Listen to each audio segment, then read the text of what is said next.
Steve, Yes. Hi, Rich. How are you? nice to see you, man. Yeah, nice to see you too. Long time no see. Ever since the plaque days. Well, I think you're right. That's probably about the last time. There we Uh, go. there you go. All right, introduce yourself to the rest of the crew here. Well, I'd love to. I'm Steve Hemphill. I'm the licensee of WA2XMN, the Major Armstrong's Memorial FM broadcast station over at the Alpine Tower site, and probably a few of you guys have probably come over and done tours with us over there, or you at least listened to us on 42.8 megahertz from time to time. But unfortunately, we're off the air right now because we have some antenna line issues over there. But I'm hoping to resolve those, and I'll let you guys know when we get things squared away. But yeah, so there we are. Well, on a sidebar, Steve, we'd love to have you join our club, you know? Well, thank you. This is really an honor for you to have invited me. Al kind of got me all set up with Zoom the other night, and I had a couple little issues with it, but it seems to be working fine now. You know, it's just great idea that you guys are doing this. Well, this is how we keep in contact, and it's a wonderful thing, and we're going to continue using it even when we finally get to shake hands with each other once again.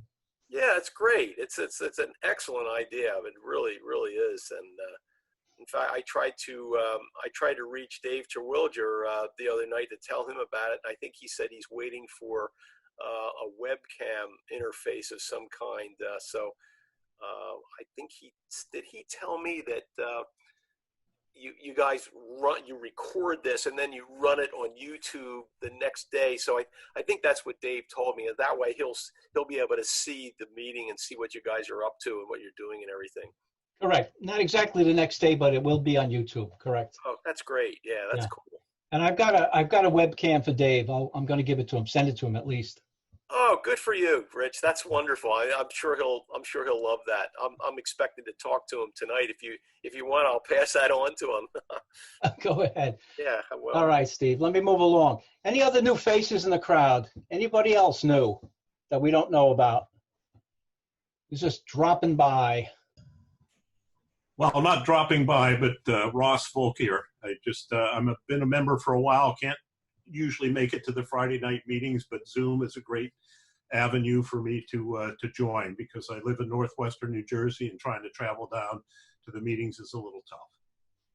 Well, Ross, nice to see you. No, I can't say I've ever seen you. Have we ever seen you?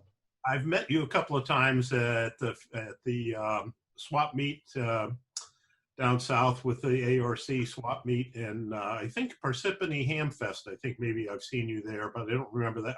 I wouldn't swear to that. But that's not a problem. We're both old guys, so you know it's hard to remember. But yes. I'm glad you made it Zooming with us. Thank you. Okay, let me move along here onto our infirmary report. Well, as opposed to last month's meeting, this month is on a happier note. Member Steve Calandra is out of the hospital, out of rehab, and he's home. And he is cured of his coronavirus. And he's happy as hell. I spoke to him this afternoon, and it's just a distant memory for him. He says it was no fun, but he beat it, and he's very, very happy to be out of it all. Now, I was going to report on member Bruce Diadamo, but I see Bruce here. Are you there, Bruce? Hello, Bruce. Unmute. Unmute. Hello, Bruce. Unmute me. I believe I'm unmuted. How are you this evening? There you are, Bruce. Hey, man. I discovered the unmute button, and all is well with me. So I am very happy to be back. And could you just give a little synopsis of what you've been through, Bruce? Yeah. I was diagnosed with multiple myeloma a few years back, and I had a bone marrow transplant in March. And so far, so good. So I have another few years to go to see how it all works out. But in the first 50 days, things seem to be going well. It's not the best way I would spend a 3-week vacation, but I can tell you the people at Hackensack Medical Center know what they're doing. These people are very, very good. I can highly recommend them for pretty much anything you might need. Bruce, it's great to see you, man. It's really great. It's great to be back. Great, wonderful. Okay. Now, there was another patient here, but I see him. He's Zooming with us tonight. Dr. Forte, how are you doing? Good. I'm fine. Got some AFib issues, but it's not as serious as I first thought. And I'm getting all the help that I can.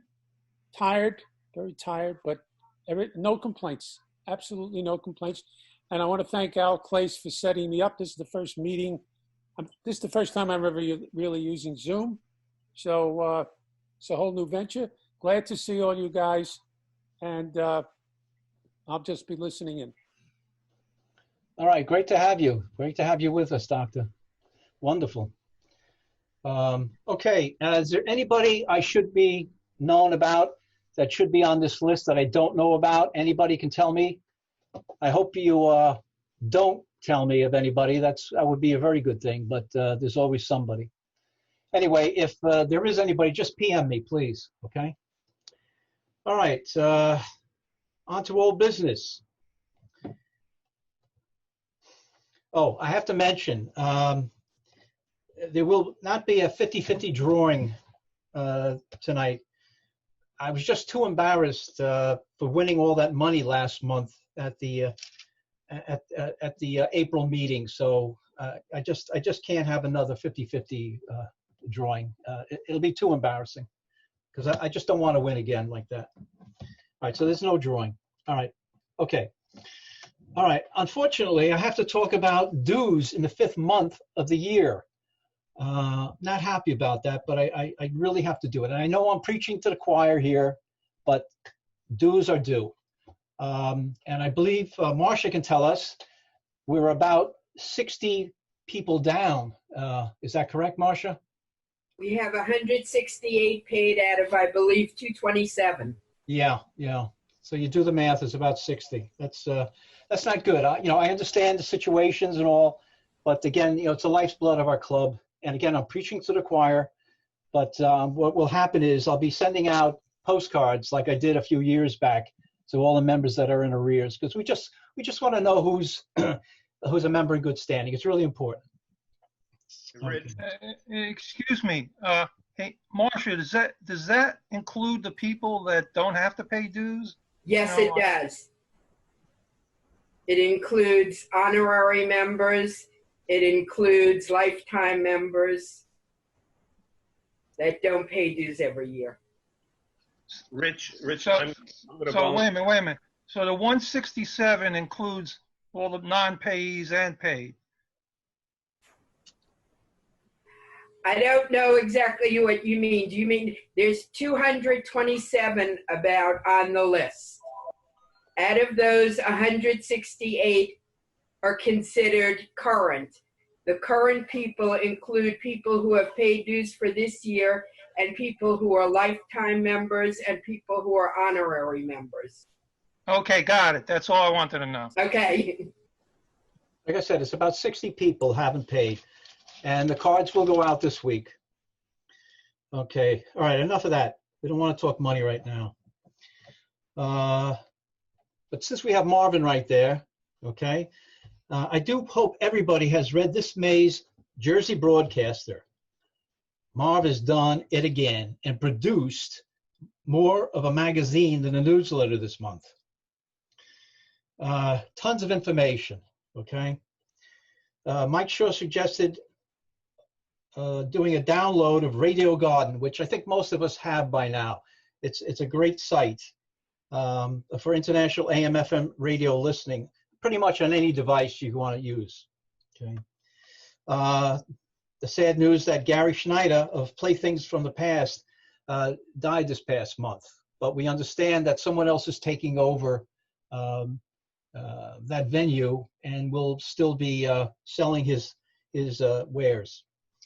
And it's good to see that the business will continue. Now, Bill Hemphill, who's not related to Steve Hemphill that I know of, suggests visiting archives.org for vintage radio shows and ephemera. Then there's also there's a controversy over the real David Sarnoff telephone key that Al Clays has been going back and forth on the communicator about. Very interesting. I don't think we've ever gotten to the to the bottom of it all. And then the story of member Red Riff's generous donation of the self-winding wall clock to the RTM, which is a great story that Ray Chase put together. And when we eventually get back into the RTM, we'll be able to see it. And member Vic Dowdell, the story of the Stromberg-Carlson car radios, which I don't think many of us knew about. And of course, then there's member James O'Neill's in-depth account of vintage ARC transmitters, which is only part 1. There'll be part 2. So there's a lot of good reading. Okay. All right, this past month, the president of the Canadian Vintage Radio Society, Jerry O'Hara, contacted me. He was asking our club, would they be interested in reciprocating their newsletter with our Jersey broadcaster? So I asked Marv about it, and Marv said it was a great idea to exchange, and that he spoke highly of the articles that are written by that society. So that's what we'll be doing. And I was perusing their website to the point where I really enjoyed their articles and what they were doing up there, to the point where I joined the society myself. Now there's a little canard to that, because it's $20 Canadian. Well, guess what? The exchange comes out to be $14.75 US. So that was a real bargain. Okay. And okay, thanks to technical coordinator Al Clays, many members have been Zooming together during the week, sharing radio-related problems and just yakking, which has been a lot of fun too. Al sends out the invitations, so be sure to join in. Okay. All right, also this past month, we had an emergency e-board meeting to discuss the problems InfoAge is experiencing being closed to the public, which is a big problem, meaning no money coming in. All right. Our club and others under the umbrella of the InfoAge have agreed to donate $1,000 to help pay some of their bills, which, when you think about it, is just a drop in the bucket. But it's something we had to do, and we felt important that we did it. Not to say that any of you, any of us club members would like to donate to InfoAge. As you saw in our broadcast, there is a link to donate personally. I believe most of us on this screen are members. I know I've been a member for many, many years. One of the problems that InfoAge has had in the past, and hopefully not in the future, is you join InfoAge, but they don't re-up you. You don't get a postcard or a letter, and you have to do it yourself in January. So hopefully that will change. And I've talked to Colonel Mike about it, and he realizes that it's a problem. It's even more of a problem right now since his staff is non-existent. So if we can help them out as much as we can, please do, because really without InfoAge, the RTM pretty much wouldn't exist. So just want to mention that as a problem. Is there any other old business anybody wants to bring up? Rich, I just want to mention that I'm one of those delinquent with my dues. I usually pay in March in person. Can I do this with PayPal online? Yes, you can, Bob. We prefer a check, only because PayPal, takes their money, their Okay. cut. But it's better than you not paying at all. So if I send a check, who do I mail it to? You got to Marcia. The address is in our broadcaster. Okay, we'll do that. Thanks. Marcia Simpkin, okay? Sorry about that. Yeah, we'll do that. Thanks. Thank you for admitting that in front of all these people, Bob. Yeah, I'm going to admit that also. So I'm going to get my payment out to you too, as well. Oh my goodness, it's a confession night here. Okay. It is confession night. This virus thing just threw me off. I understand. Yeah, I understand. Anybody else? Okay. All right. Okay. Okay, on to new business. Needless to say, our spring repair clinic, May 23rd, has been canceled for all the obvious reasons. All right. This is pretty neat. Last night, I was invited to join the New England Vintage Electronics Club, NEVIC, for a presentation by Tom Pereira of the Enigma machine fame. I think so many people know Tom. His talk was about Phil Weingarten, the well-known fake master of vintage wireless equipment. Very informative. All right. Tom cautioned everyone to take a good look at any expensive keys they may have bought over the years as to whether they were genuine or not. After I got off, and of course, obviously, I saw Joe Devonshire up there. I was thinking, well, Tom put this on as a Zoom in a virtual format, and he and I have to talk and share some pictures together about something that I'm going to ask him to, how about give us a presentation on our meeting. And so I'll see what he has to say. I think he seems like a very personable guy, and I'm hoping that he would be able to do it, because I tell you, it was only about 35 minutes, but it was chock full of information that I think a lot of our younger members don't know about Phil Weingarten.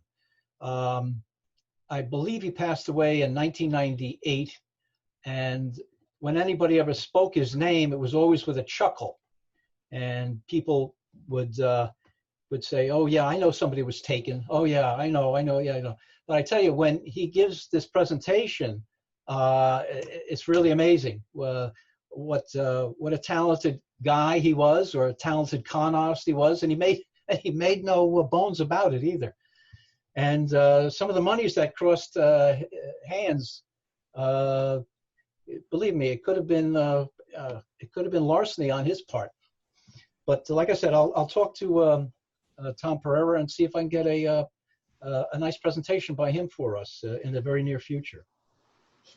Okay. Hey, Rich. Yeah. I have a Phil Weingarten original. Well, I don't want to give everything away, but Tom was saying that some of the originals, meaning the Phil Weingarten original, is actually bringing big money now. Well, I don't know if this is good. I don't know if this is going to bring big money, but it's a cardboard box that says Phil Weingarten on it, and inside are a whole bunch of these really thin tubes that they use to insulate the wires going down to the tube base, when they made the tube. And they're made out of glass. I've got about 10 or 15 of them. So you think it's worth something? Well, that was probably part of his props that he was using to make his coherers, the original Marconi coherers. Nah, I think it was for the original tubes that he was making. Yeah, that's it. The original tubes he was making. All right, but this is, like I said, it was a great presentation. I really want to get a hold of him. And it was yesterday, so it was last night. So I only thought about it today. Also, something interesting about NEVIC, they're having a virtual auction on Zoom tomorrow. Now, I didn't get all the details. Obviously, this is all new for them also. And I will report back to you on the communicator as to how they did it, what happens, what was the, what if it was anything that could be done for us in the near future. Hopefully, we wouldn't have to do that, but I'll let you know. I'm going to go to Joe Devonshire. Joe Devonshire. Do you know Joe Devonshire? I'm you, Joe. Joe Devonshire.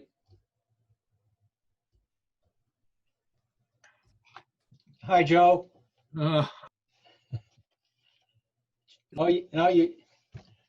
Joe, yeah. All right, now I'm live. So, all right, great. Listen, what do you know about the auction tomorrow? All right, the way we've worked this out is those who want to be involved with it obviously have to be a member of the NEVIC Club.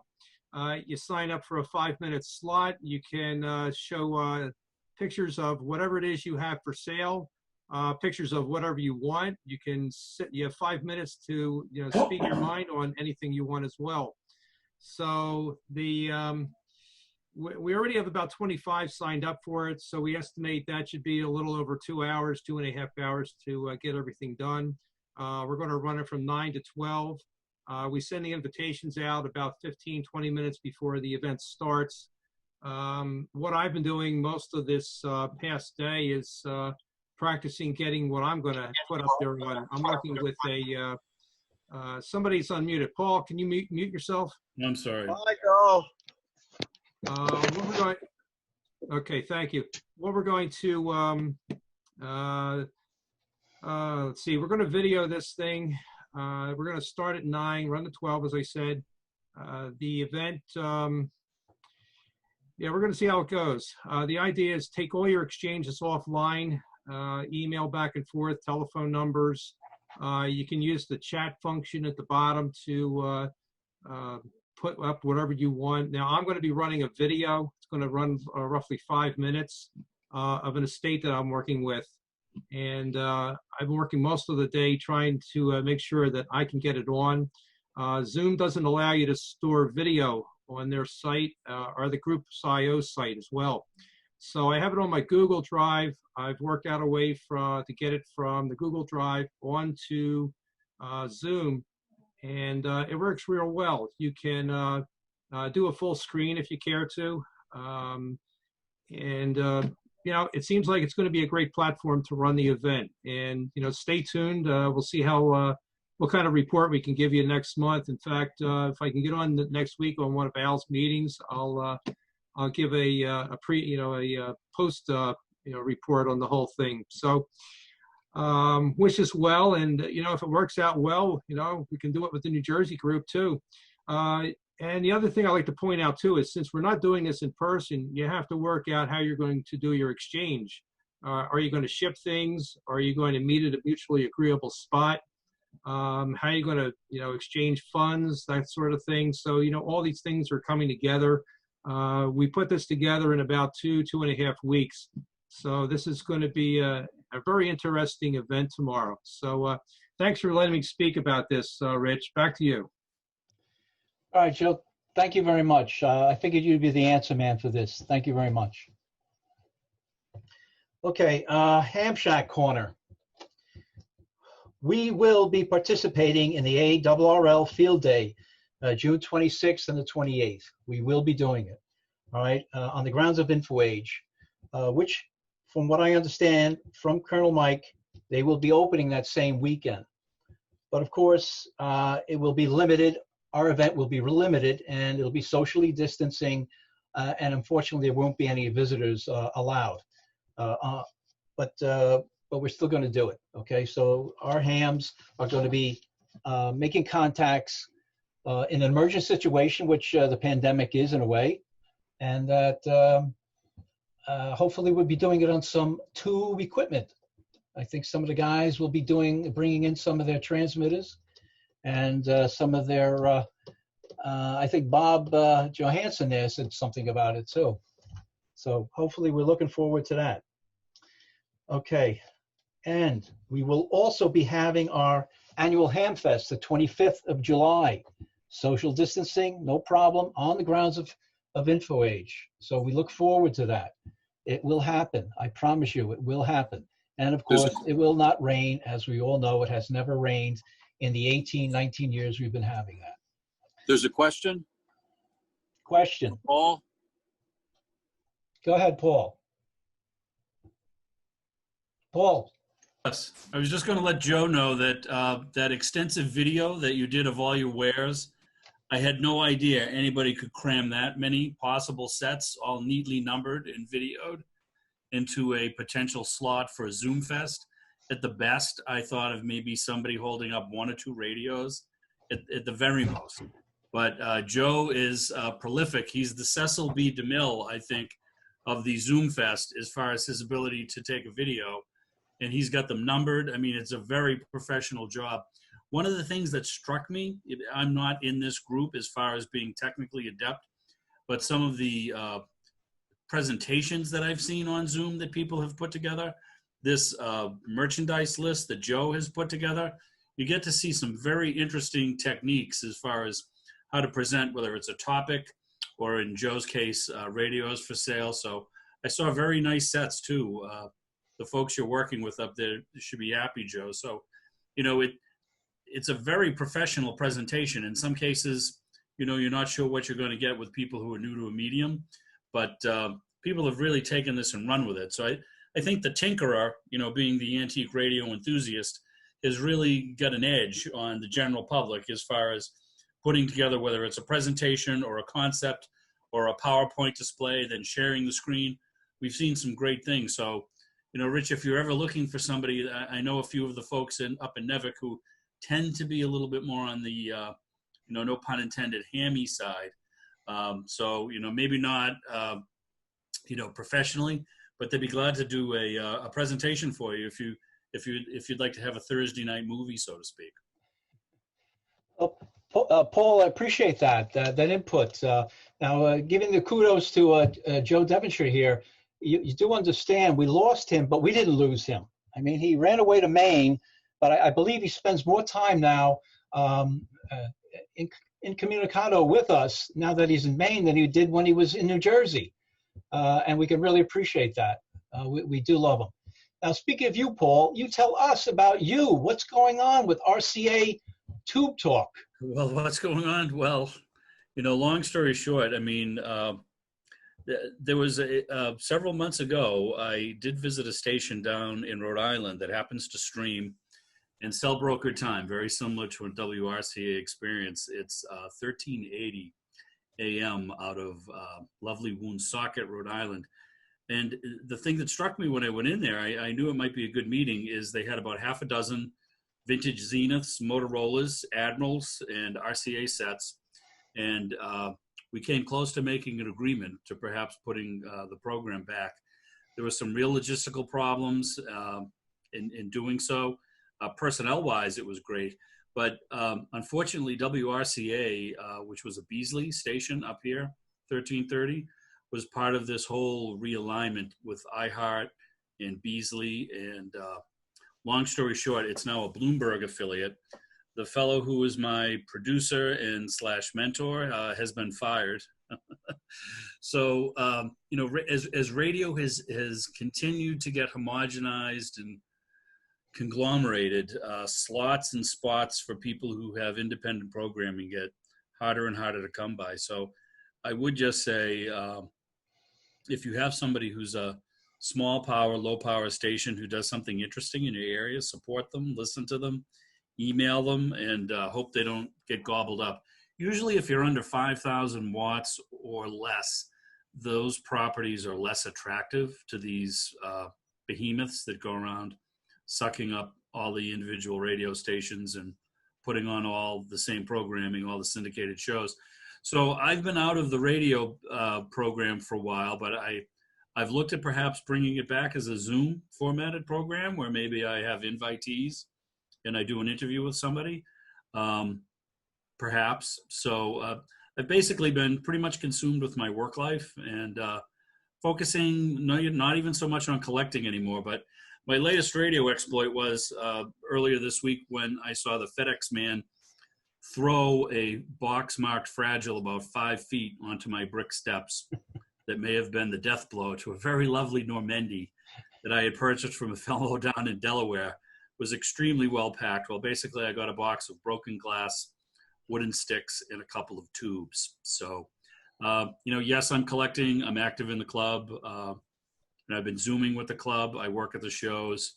So I've been sort of devoting my energies in that area, but not so much, you know, in the public eye anymore. So the website's still up if anybody wants to listen to old shows and hear people like Dave Sika, you know, or Rich Lee, you know, these pentultimate celebrities in the radio hobby, you know, do an interview. You know, you're more than welcome. It's TubeTalkClassicRadioshow.org. But thank you for asking. I just had to ask, Paul. Just had to That's ask. all right. No problem.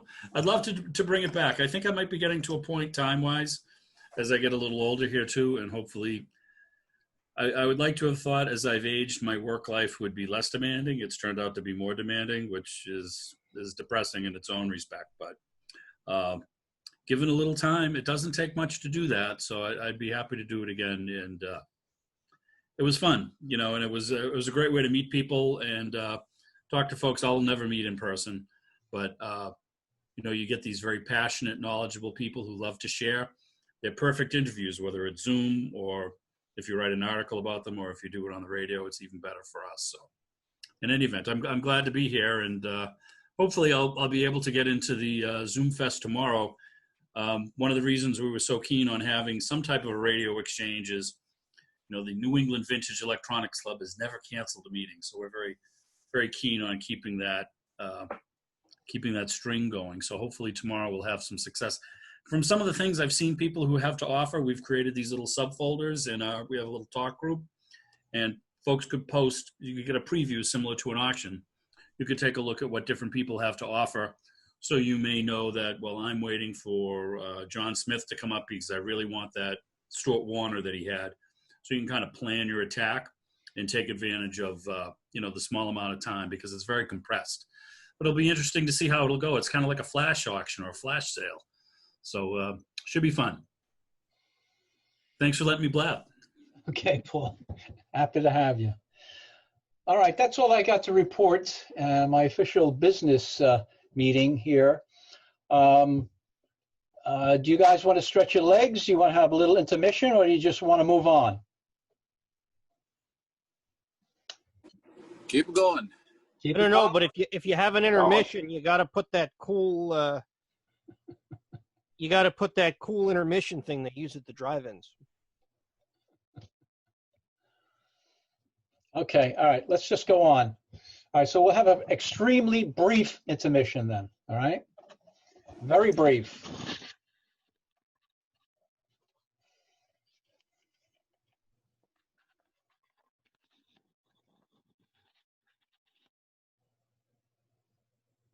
Hey, Neville.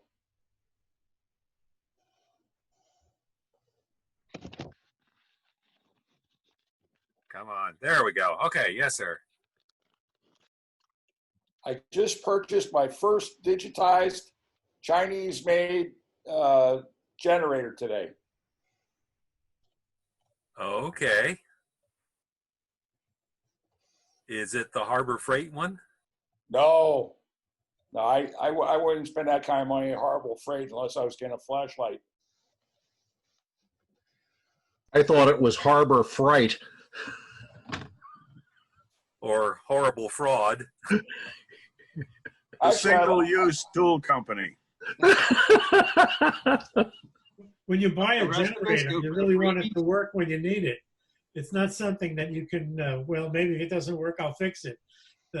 No, when you want it, you want it. So I'm not sure Harbor Freight is a good supplier for that. The advice is never buy anything from Harbor Freight that your life depends on. You know, like an automobile lift would be a really bad idea. You still using transformers to hold your MG up, Dave? Yeah, it works pretty good. Bob, they make awesome wheel chocks. I figured that one out. All right, guys, let's move on with the program. We're going to do hints and kinks and/or show and tell. Okay.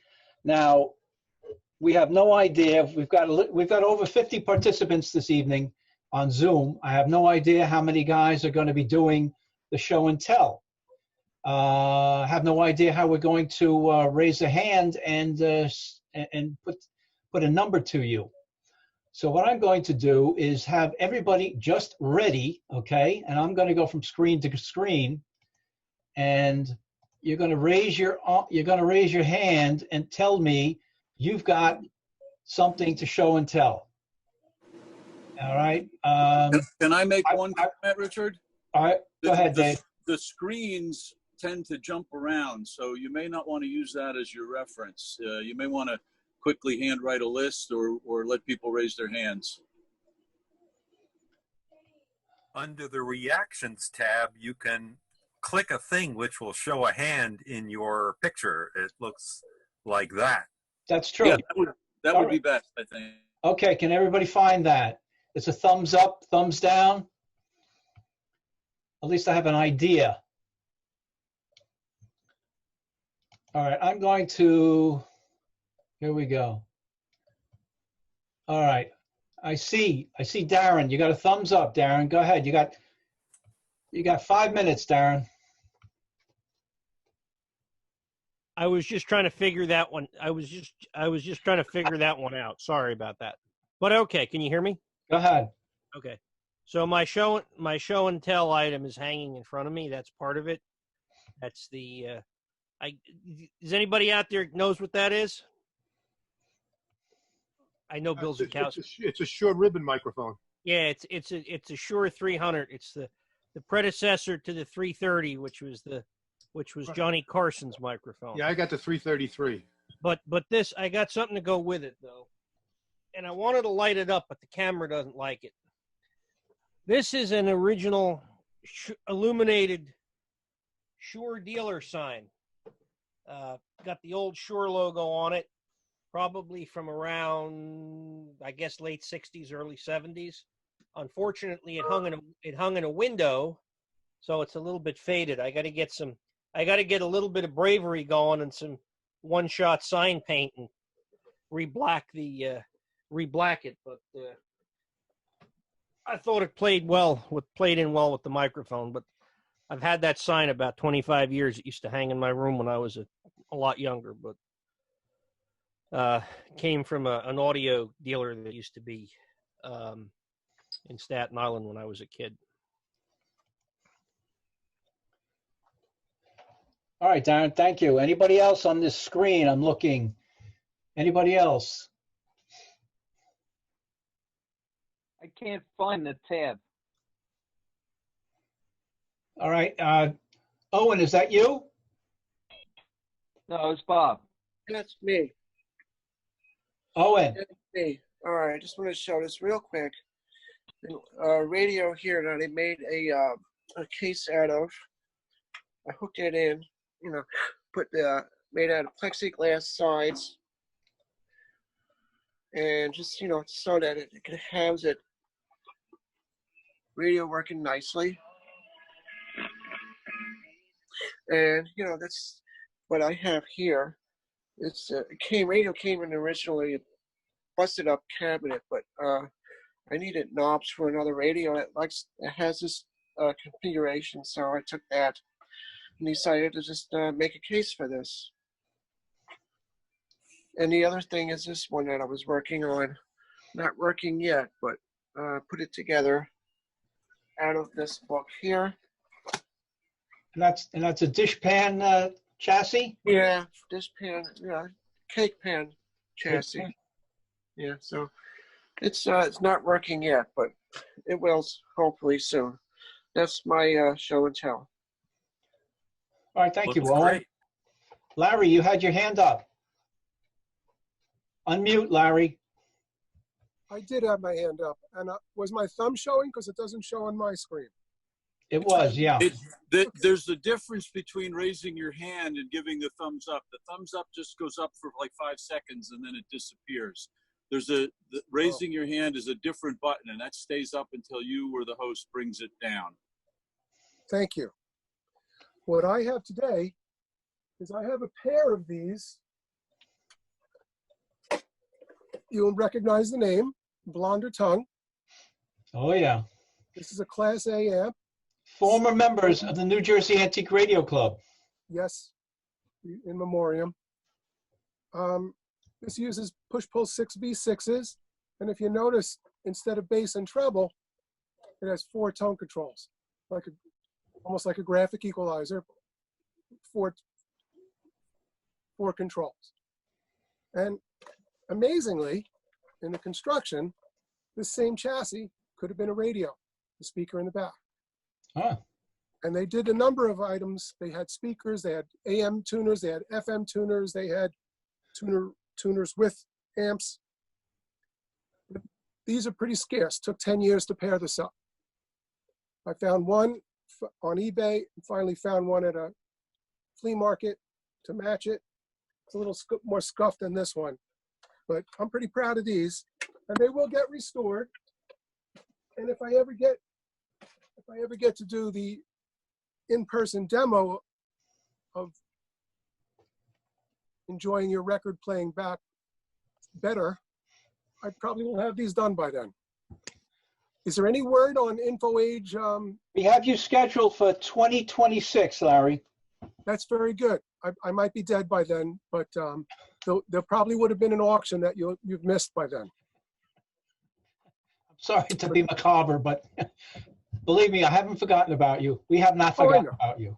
I know. It really needs to be a live demo, though. It's not something I can do. I know, and that's exactly why. Yeah. Yeah, I can do the technical stuff on a Zoom meeting, but it's not going to take the impact of where everyone can hear what a difference the right phono EQ can make and how easy it is to enjoy your record playing better. That's it for my show and tell. Do we have a word when InfoAge will ever be coming back in the summer? Is there any the weekend of the 29th, supposedly? All right, that's fingers crossed, of June 29th, the weekend. Our field day weekend. Okay, in June, end of June. Yes, sir. And do you plan on having meetings there at that time, or are we going to keep doing this? Brother, we don't have any plans. We're the seat of our pants, my friend. We're going to take it as it comes. Well, yeah, these are definitely. We don't go there on Friday nights in the summertime. Anyway, yeah. Why? Because they turn the air off? No, it's just too much traffic. But then we have no traffic right now. But that's a whole nother thing. Yeah. Rich, that's not true. I was down there today, past it, and there's lots of traffic today. Sorry. What kind of traffic, Harry? Car traffic, not to InfoAge, but down Parkway, down Route 18, the whole mess. It was a real mess. Well, that's why we go to Princeton. Thanks to Professor But that was today. Today of all days. Well, it happened to be 85 degrees today, Harry. Yeah, I know. Anyway, that's a fact. All right, you got your hand up, Harry. You have a show and tell? I don't have my real. I have. That's my real hand. So no, I don't. I just got back. Okay. John Hombo, you have your hand up. I got a little something for show and tell, just a little. Don't get personal now. A Slaby wireless system coherer. Here, okay. And it took me a long time to find out that it was for the Slaby wireless system, but I ultimately found it with the Deutsches Reich Patente number that's on it. And I did a little research, and that's what it is. $18.99, if I can believe it. Are you sure it's not a Phil Weingarten reproduction? No, it's not. This is an original. That's what he always said, yeah. You look at it sometime, Rich. But it is in working order. I tested it, actually. I found I could get the resistance to drop quite low if I hooked it up to an ohm meter, and then I exposed it to the spark from a Whedon coil. That did it at a distance. So that's pretty much it. All right, John, thank you. Was there a question there? Yeah, John, do you have a decoherer for it? I don't have a decoherer for it, but I probably got a bell that I can steal the ringer off and do that. Because all I did, I hooked it up to about a 1-foot wire antenna, and about 5 feet away, I used a Whedon coil. I operated the gas coil that I have at work for checking strobe lamps, and that was enough to make a spark discharge to get it to cohere. Oh, that's cool. Yeah. This is one of those things that I found, believe it or not. Do you know what the metal is inside? I don't know exactly, but they generally were nickel and silver and iron mixture. So I don't know about this one. I have to, that much information I did not get from the article that I found about it. But the patent number is directly from the Slaby wireless system. So that's the smoking gun. Okay, John, thank you. All right, another hand up. Do I see anybody? We got two hands up. Maddox? Fred, go ahead, Fred. Okay, this is a what they call a re-equalizer. I got it from Chicago, and what it does, it gets rid of the RIAA curve, so you can listen to 78s in their original incarnation. It's a mono device, and you can cancel out noise with it. And also, it'll play vertical and lateral records. And it's it's quite a piece of equipment. I haven't hooked it up yet, but having a bunch of 78s that I'm interested in, it give me a chance to hear them in their real habitat, so to speak. How old is that device, Fred? It's actually new. I just got it. There's a guy, Esoteric Sound in Chicago, makes it, and it's like a one-of-a-kind thing. I talked to the guy, he's the engineer, and it has a way of actually playing vertical records without having to rewire your cartridge or turntable. Okay, Fred, thank you. All right, Rich, you got three hands raised electronically here. Maddox is the first one. Okay, Bob Maddox, you're up. Sir, I'm here. Do you hear me? Yes. Okay. I have here, maybe you might recognize it. It's a Smith's Astral clock made in England. This clock has to be circa about 1936, 38, I believe. The antiquer, I got it from about 50 years ago, trying to BS me a little bit. Since we're so close to Lakehurst, he said he believes it came from the Hindenburg, which is a possibility, but I doubt it. At any rate, well, I know that the bridge on the Hindenburg was not completely destroyed. We had one of our firemen here in Marlborough in 1937 that was called out to the fire at the Hindenburg. They thought we had a chemical truck. It was a water truck, a 40-gallon tank in the back of water, and they thought it was chemical. Get that fireman, that Marlborough truck down here, but couldn't do much. But he was inside the flight deck. At any rate, this is a Smith's Astral clock, and the two red bands on here is when the radio operators are supposed to monitor the emergency frequency at the time. And they're little 4-minute strobes all around the clock. You got it every 5 minutes. 4 minutes is a little red mark on here. And I believe that is when the people that were in distress would probably just hold the key down so that they could get a bearing on a signal. Now, there might be somebody, probably a number of people out there are more familiar with this clock than I am. But that's what I got. I did have a nice dissertation on it some years ago that I have safely stashed away, and it's so safe that it's going to look like brand new paper if and when I find it. But it's a beautiful clock, brass, and it winds up. I wind it once a week, and it keeps pretty good time, but I'm always setting, advancing, or retarding the spark, so to speak, on it because it runs fast, runs slow. Who cares, but it works, and it's a neat one. Who is the manufacturer on that? Smith's Astral, England. They Okay, were Bob, thank you. 4-second long dashes for distress call, and they had special receivers too, called auto alarm receivers, so that they would be able to tell if there was just on 500 kilohertz distress frequency. All right, thank you, Bob. Jules, you're up next. Okay, I'm going to try to do a share. Let's see if it works. Okay, so what you're looking at there is an equipment frame, which was the world's first digital fiber optic television system. This was built as a Western Electric standard product, designed 35 years ago, and was designed for the 1984 Olympics. And I want to tell you a little bit about what this is and how it got to be that way. In 1980, I went out to California and found out that the Olympics that were going to be done in the Los Angeles area were going to be done at places all over the city. ABC Television was the host company to do the television, and they were going to provide the feeds for all the television networks in the world. What they needed to do was to bring 135 simultaneous camera feeds into a studio in Hollywood on Gower Street, and then assemble all the programming for the world.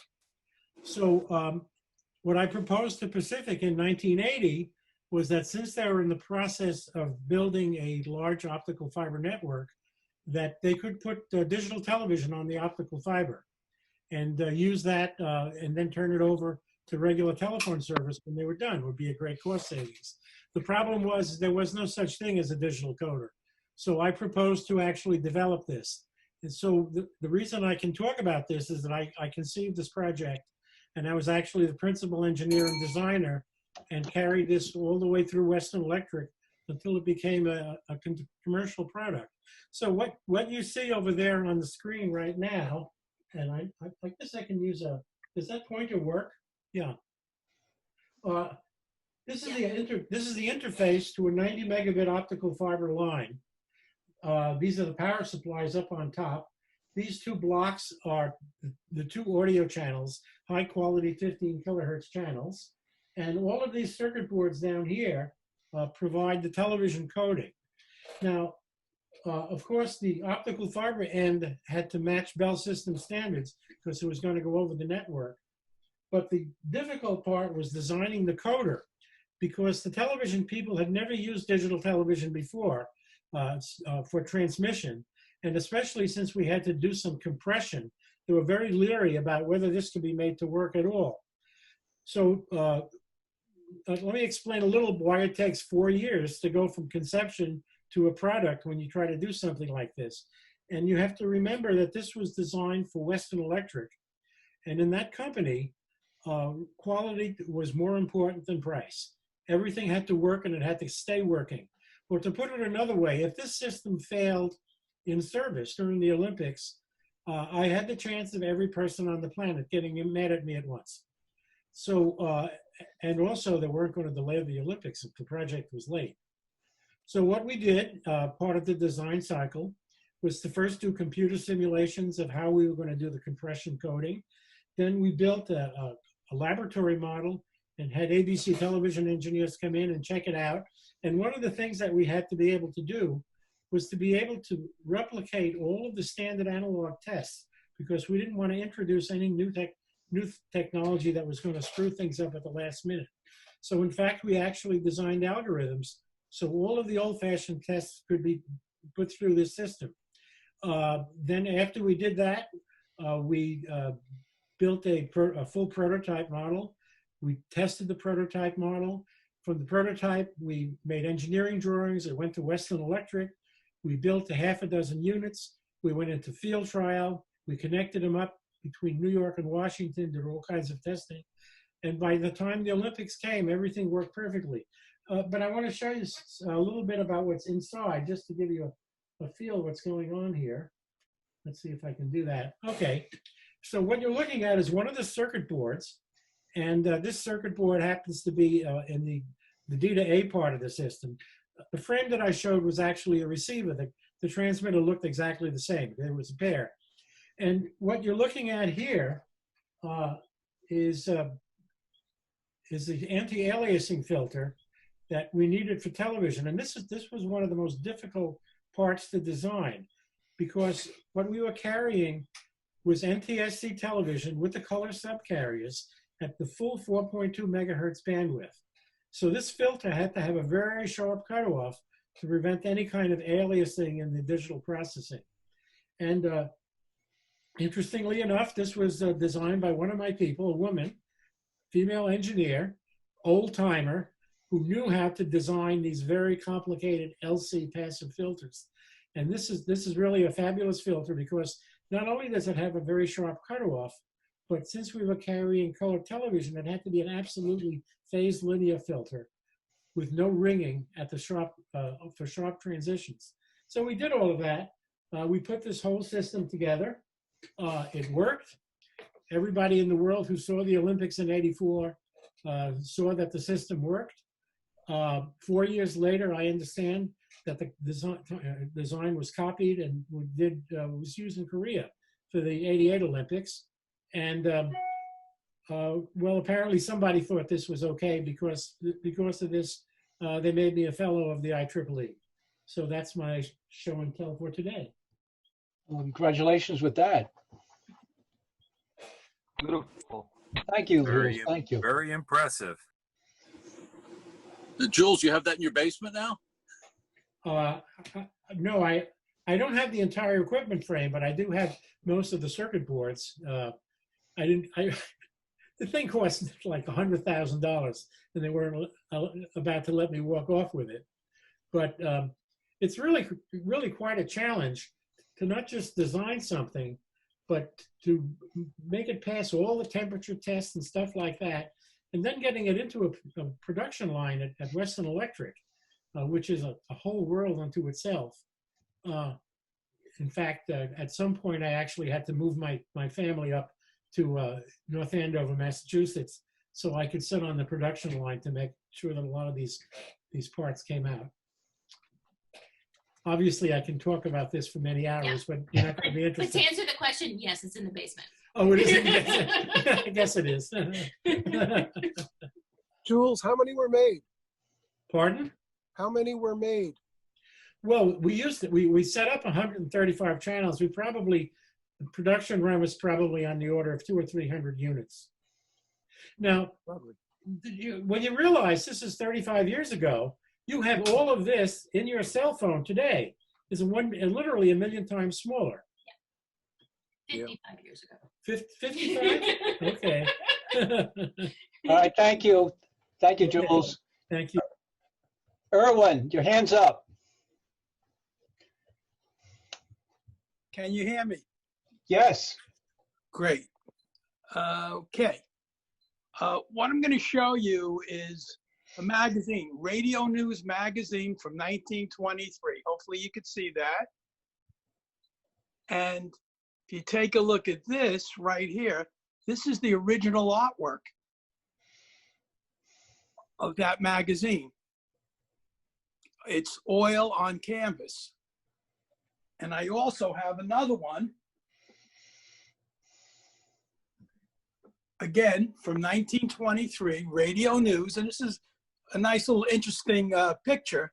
It's a mother looking like she's pulling on her son's back because he's down in his ham shack and it's 1:30 in the morning. And here's the original artwork to that.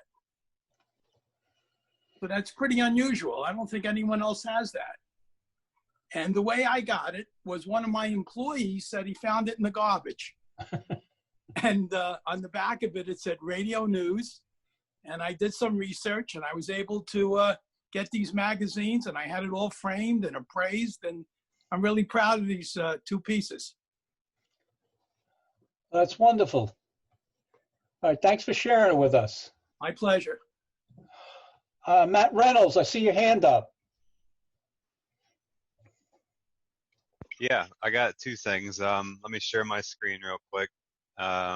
It shouldn't take too long here. Just one moment.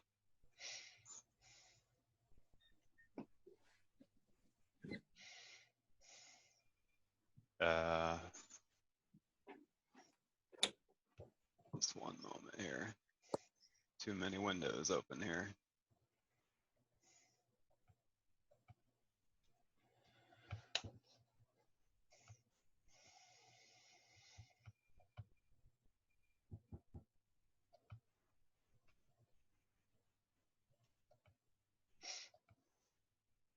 Okay, I want to show you a project I worked on last year. This was something I picked up from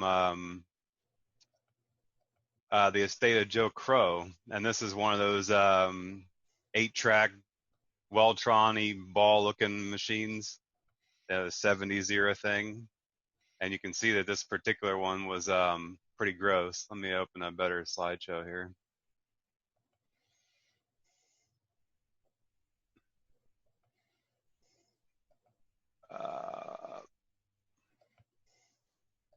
Yeah, here we go. So you can see this is how I got it. This is in his basement, so it's filthy. Yeah, Matt, you have to share a different screen when you do that. We're Oh, still okay, yeah, all right, hold on. yeah. So Yeah. stop share and then reshare. Yep, I gotcha.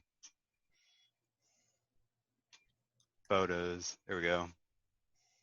So you can see this thing is pretty gross. This is how I got it. It was dirty and yellowed, and I was trying to clean it up. As you can see the handle here, I was doing what I thought would work, which was just using various cleaners like stuff that you would have in your kitchens, under your kitchen sink or whatever. And you can see it got a little bit cleaner, but this was after hours of scrubbing and everything, and I got really irritated with it. So I was looking at other alternatives. And what I was told you can use is 40-vol developer hair peroxide gel. So you'd get this stuff at like a beauty supply store, right? And this stuff is very bad for your fingers. You have to wear gloves. It's what they use to bleach people's hair. And I was just showing the process of what I did last year. So I tore this whole thing apart, and you can see this is already more of an ivory color. But as I continued, this is where it was before I really started cleaning. Another view. And then you can see the process here. So I was slathering this cream stuff on, and I was covering it in plastic. It has to be outside to react to UV. And you just put like saran wrap over top of the plastic just to help it from evaporating so quickly. So it takes more time. And I don't have a picture of the stuff. I can put a link in the chat on what I did. I got it from Amazon, but you can see how drastically different the effect is. And you can just, it just looks brand new, right? So that's all the pieces of it right here. And that's what it looks like right there, done. And behind me, I will get it. It's right here.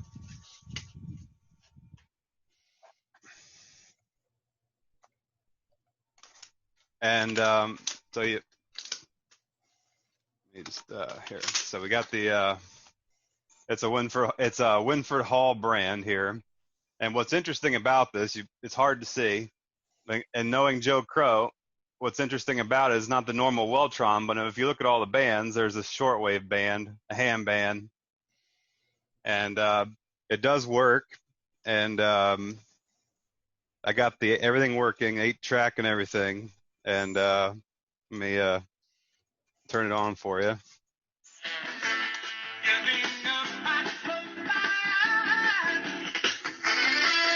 It runs on 8D batteries, but if you plug in the cable, it shorts out the battery terminals, so it won't use them. That's the noise you hear me dropping when I turned around. But it does work, and I just thought that would be an interesting show and tell / hint and kink combination. And it was sort of a thing I got from Joe. Hey, Matt, can you put a link on the communicator for that product so we all know what it is? Yeah, no problem. Okay. All right. Thanks for sharing it. Yep. Yeah, it's cool. Phil Vortis, your hand was up, yes? Yes, can you hear me? Yes. Okay, I picked out a couple of radios I've got in my collection. This is a GE, and it's really quite a decorative set. You can see, actually I have it on a Lazy Susan, so I shouldn't have to do that. And this is back at the beginning of the series string sets, where they didn't quite have the voltages figured out yet, so you had to use a big resistor, or what do they call that type of tube? I forget now. But you can see the big resistor that I put in there as a replacement to get it to work. Because I think most of the tubes are like 6 volts, or maybe there's one 25-volt tube in there. Anyway, that's a GE. Now, during the week, on another Zoom meeting, we were talking about RCA a radio that was made in Germany, I guess. And this is the one I have. And somebody was saying during that meeting that most of the transformers are blown out on these, but mine works fine. And the radio really sounds terrific. And part of the reason it sounds so good is they put 4 speakers in this thing. And I should be able to pop this right out. Yeah. You can see two main speakers, and then on the sides there's 2 tweeters. So, and here's, I guess, the transformer that we were talking about, but luckily mine works fine. And so that's the RCA German. Oh, the only thing that doesn't work is the iTube. So I've got to work on that. And that's it. Yeah. What iTube does it use? I don't know if I can see it from here. Let's see.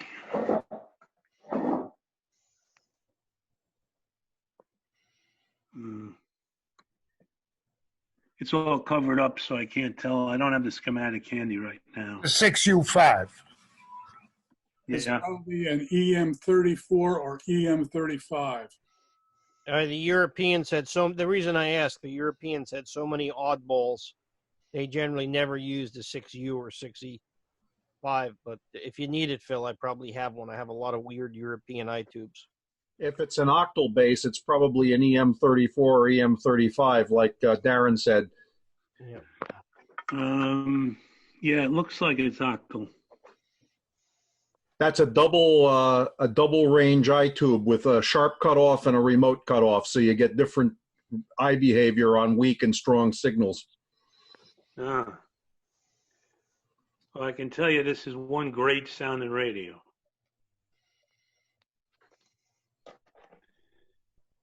So any other questions?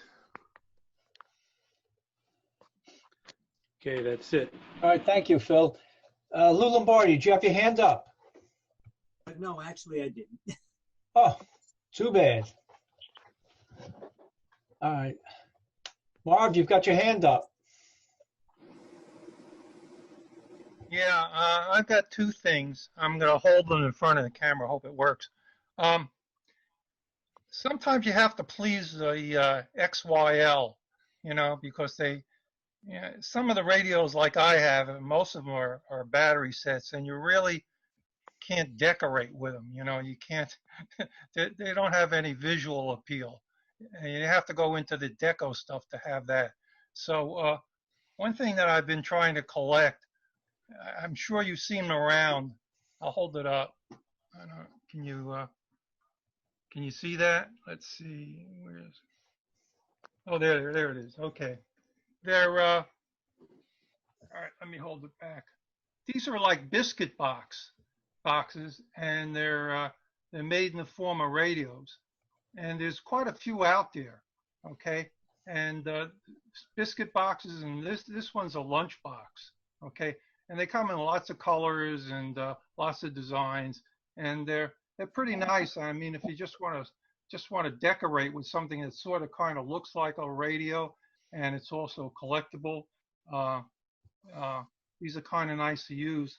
I'll show you another one. Here's another one. This has got it's got push buttons on it. They're really not push buttons. They're just indented into the thing. And some of them are kind of complete, because if you look on the back of this guy, it actually has a faux antenna, and also on this right here, a place for a power cord. And sometimes they really get kind of nice. They call this a retro radio. And this one comes with a whole bunch of colors. Same thing on the back. It's got like a faux antenna and something called a battery box. Okay. So to make it look like sort of like it was a radio. And same radio in a slightly different color, in the white. and it's kind of nice because it's got like sort of mahogany look on the side. So you can find these on eBay. They sell them in the United States with actually biscuits in them. Most of them are made in England though, and you find the empty boxes on sale on eBay from England. So the price is a little more heftier than had you bought it from a U.S. vendor. But there's a whole bunch of them out there, and when you set them all up, they look kind of nice. My second thing is I got these about 10 years ago from Bruce Major, and it was a whole book of photographs of both proposed and actually, patented designs for RCA radios, okay? And a lot of them, they never put out, but they're really interesting designs. So I figured I'd just show you a couple of them. And there isn't much to information on the back of them, although some of them actually have the date that they were approved by RCA and the actual date that they were patented. And most of the dates are around 1933. So if you recognize any of them, they sort of look like things that actually we collect, but I don't know if they're exactly them. And this may be a problem because they're in a, oh, here, that's not too bad. Here's one that sort of looks like one, but it doesn't have any information on the back. It's a kind of nice looking radio, but there's no, I don't think they even published it, although it says proposed in the back. And it's beyond me why some designs were never put in production. That's one of them. Here's another interesting one that sort of looks like one that you may have seen. I don't know if it's ever been put in production, but it has some design features of ones we've seen. I'll just skip a couple of them, but here's one that sort of is like very deco looking. And I don't know if it's, I've never seen one, so I assume it was never put in production. And it's a 5-tube table radio, and it was approved on 10/33, and it was the patent was secured on 12/33. But like I said, I don't think I've ever seen one, so I don't think they ever actually put it in production. But I've got a whole book full of them. There must be about 30 or 40 of them. And some of the designs are really, really neat. So it sort of gives you an idea of what RCA was thinking about at the time, what they threw away, although I couldn't understand why they got rid of some of those really pretty ones, and what they actually kept. So that's about it. All right, thanks for sharing, Marv. John Tominski, you have your hand up.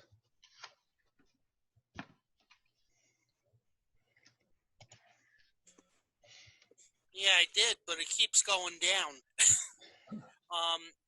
My show and tell is actually the microphone I'm using. So this is a very old Shure crystal mic.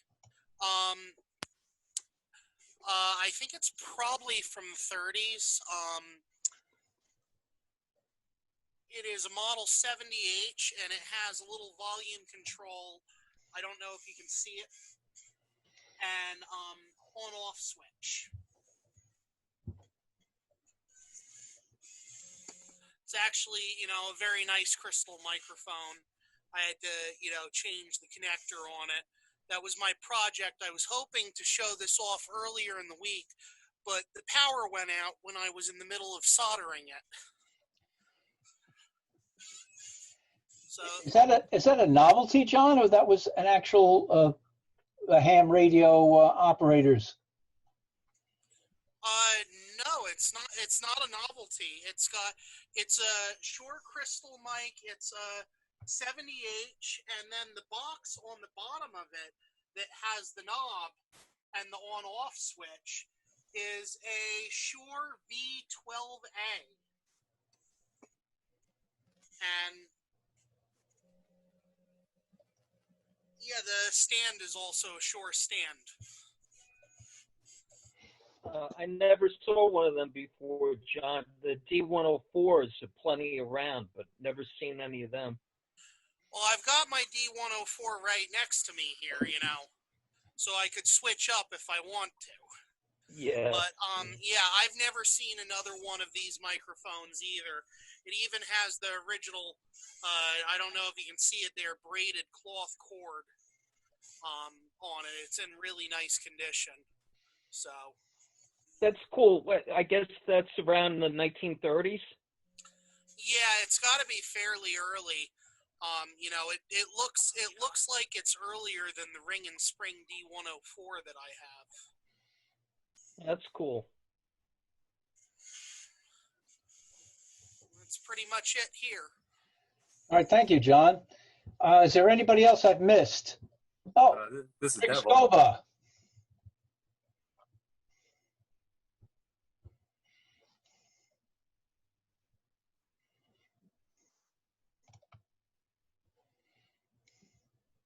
Neville, we don't hear you. Oh, I thought I heard you say Rich and another name that I missed. Rick Scoba. On mute.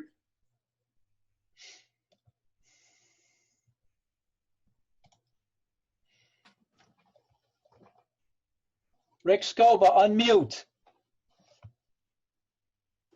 His mic is on. He's got a problem. He's talking, but the mic ain't picking him up, so there must be something wrong. Rich, your mic isn't working. Is my mic working? Yes. Yes. Okay, I'm available. Rick, we're sorry. We can't get you. All right, Joe. Go ahead, Joe. Oh, okay. So, part of the fun to me is when, like John was showing off this nice Shure mic. Now, it's great to see this item or any of the other items that the guys are demonstrating. But part of the interest, at least to me, not to give away any secrets or anything like that, but how, for example, did John Tominski come up finding that Shure mic? And that applies to anyone else who has an interesting item. And it would be fun for me anyway to know how did you come across it? How did you find it? That's my question. John, you want to take that? All right, can you hear me? Yeah. Yes. All right. This one, along with several other of the earlier microphones that I have, anything that seems like it's from the 20s or 30s, came to me when my friend, you know, and our also member Joe passed away, Joe Crow. I have, you know, a few of his, you know, microphones that were in his collection. Some of them, you know, he used with his ham transmitters. Some of them, like this one, I don't think they were ever screwed around with. So, I mean, I tested this initially when I got it a while back, and I haven't really done anything with it that much before this week, and it's probably the first time this thing has seen much use in about, you know, 70 years. Is that a Shure Model 70, John? It's a 70H. 1935 from what catalog I'm looking at here shows. Yeah, that would seem about right. So, but yeah, there wasn't any, you know, big hunt over this one. Some of my other ribbon mics, which you may see here in the coming weeks. There are much more interesting stories behind those. Okay, John, thank you. Thank you. On a totally separate question, but have you ever measured the frequency response of that thing? It sounds very limited.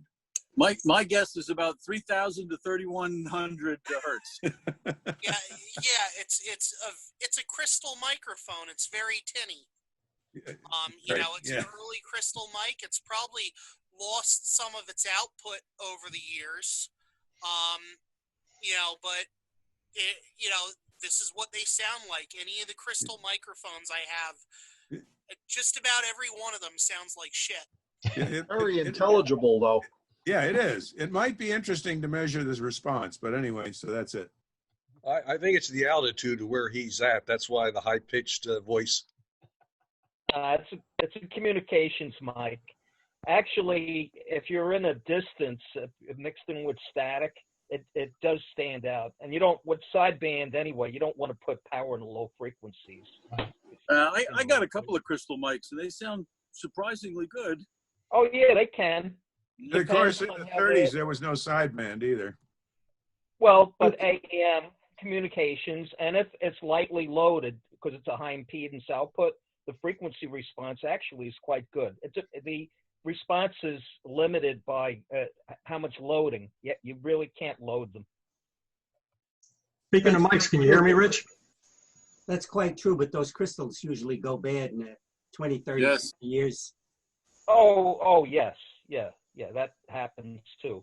But, you know, if it was, you know, a working mic, it is high impedance. You can't load them. Otherwise, they get very tinny. Yes, that's very true. But I'm sure it sounded a lot better than that when it was new. Okay, thank you. Pete Olin, did you have your hand up, Pete Olin? Rich is finally audible. Oh, you can hear me? Rich Yep. Stova, Yeah, Go for it. where are you? I'm here. Can you hear me? It's a question. I can hear you. Now I can't see. I got to find you, but go ahead. All right. This is a flea market find from about 15 years ago, and it's sort on a pile of junk, literally, and some broken telephone pieces.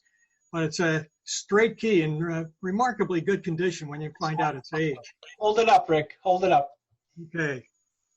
I can't see myself. I see you. I'm looking for the. How's that? Is that better? Yeah. Okay. So I went over to look at it, and what caught my eye is underneath the holder for the is a little plate, and everything's written in Japanese on it. I mean, I can't decipher a thing on this thing. So the internet became my friend. I started researching, and I talked to a few people in the U.S. and a guy in Australia. They did some translation for me, and they told me this is a Type 94 Type X2 straight Japanese key made by somebody called Tokyo Musen Denkai. The thing that amazed me also is if you turn it around, there's another plate. I don't know if you can see that. It has the schematic for it. And it has a resistor and I believe a capacitor in there. And when you turn it around, it has a little hook on the side. You unhook that and you flip the box back, and within the inside is where the resistor and the capacitor is.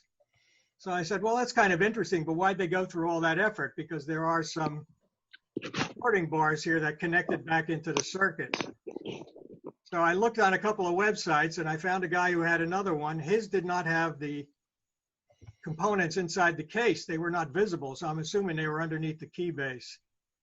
Well, I found another site over in the Netherlands, and the guy over there described it as a key used in a Japanese bomber. And the guys who translated the Japanese for me translated it into being built in the, they based their years on the month the emperor was born. So it's the fourth month after the emperor was born. It says April 1939. And how the heck this thing came all the way from Japan, perhaps even a Japanese bomber, ended up in a flea market in Piscataway, I can't explain. But it's actually a functional, nice little straight key. It's got a pretty heavy movement here, but it feels nice. And it's well made. It even has what the base looks like it's made of bamboo, possibly. It's very tough. It's been lacquered. It's got machine parts on it. And on the site where I found that it's used in a Japanese bomber, they actually have a picture inside a Japanese bomber with a guy working the key next to a radio, which they give the model of. And I don't know if that means anything, but it has about a 3-foot cord on, or a meter cord with a couple of banana plugs. And that's it. All right, Rick, thank you. I'm glad we finally got a hold of your audio. Okay, I've been calling out to Pete Olin. Pete Olin, did you have your hand up?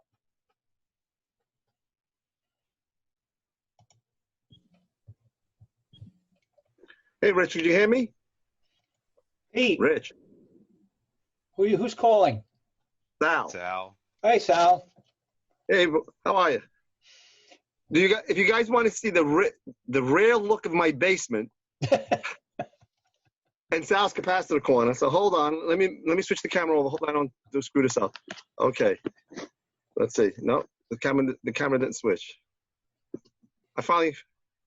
Okay, here we go. Hang on. It's black, I know. Because when you go down the stairs to my basement, let's see. Here's my sign.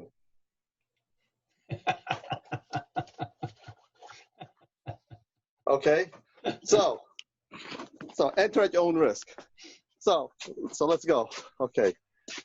South capacitor corner. Here we go. Cabinets all full over there.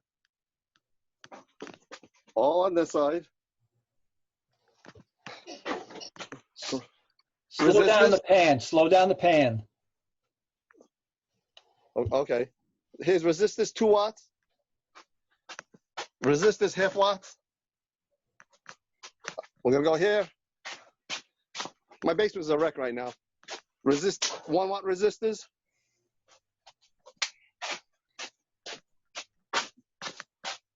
More capacitors. My stock of capacitors. That's capacitors. My stock of my resistors in boxes. The 2 watt. These are the half watts. The 2 watts are in my attic. Hey, Sal. Yes. Sal, you're not turning this into a commercial, are you? I just want you guys to see it. Here's my workbench. Hey, with the Heathkit power supply I'm recapping. Where are your radios? Okay, radios. Hang on. Sal, are you using Dickey caps in that for recapping that power supply? What caps? I said, are you using quality Dickey caps to recap that power supply? Yes, I do. Yes, I am. Okay, here is 2 radios in my dining room. I make a U-turn. Here's another radio. A couple of radios. There goes the back. A couple of radios there. I walk over here. Some radios. Here's another console, Zenith. Little horn speaker. This was my homemade radio that I made for one of the contests that we had. That Neville, of course, brought his stuff in. I lost anyway. All right, we walk a little more.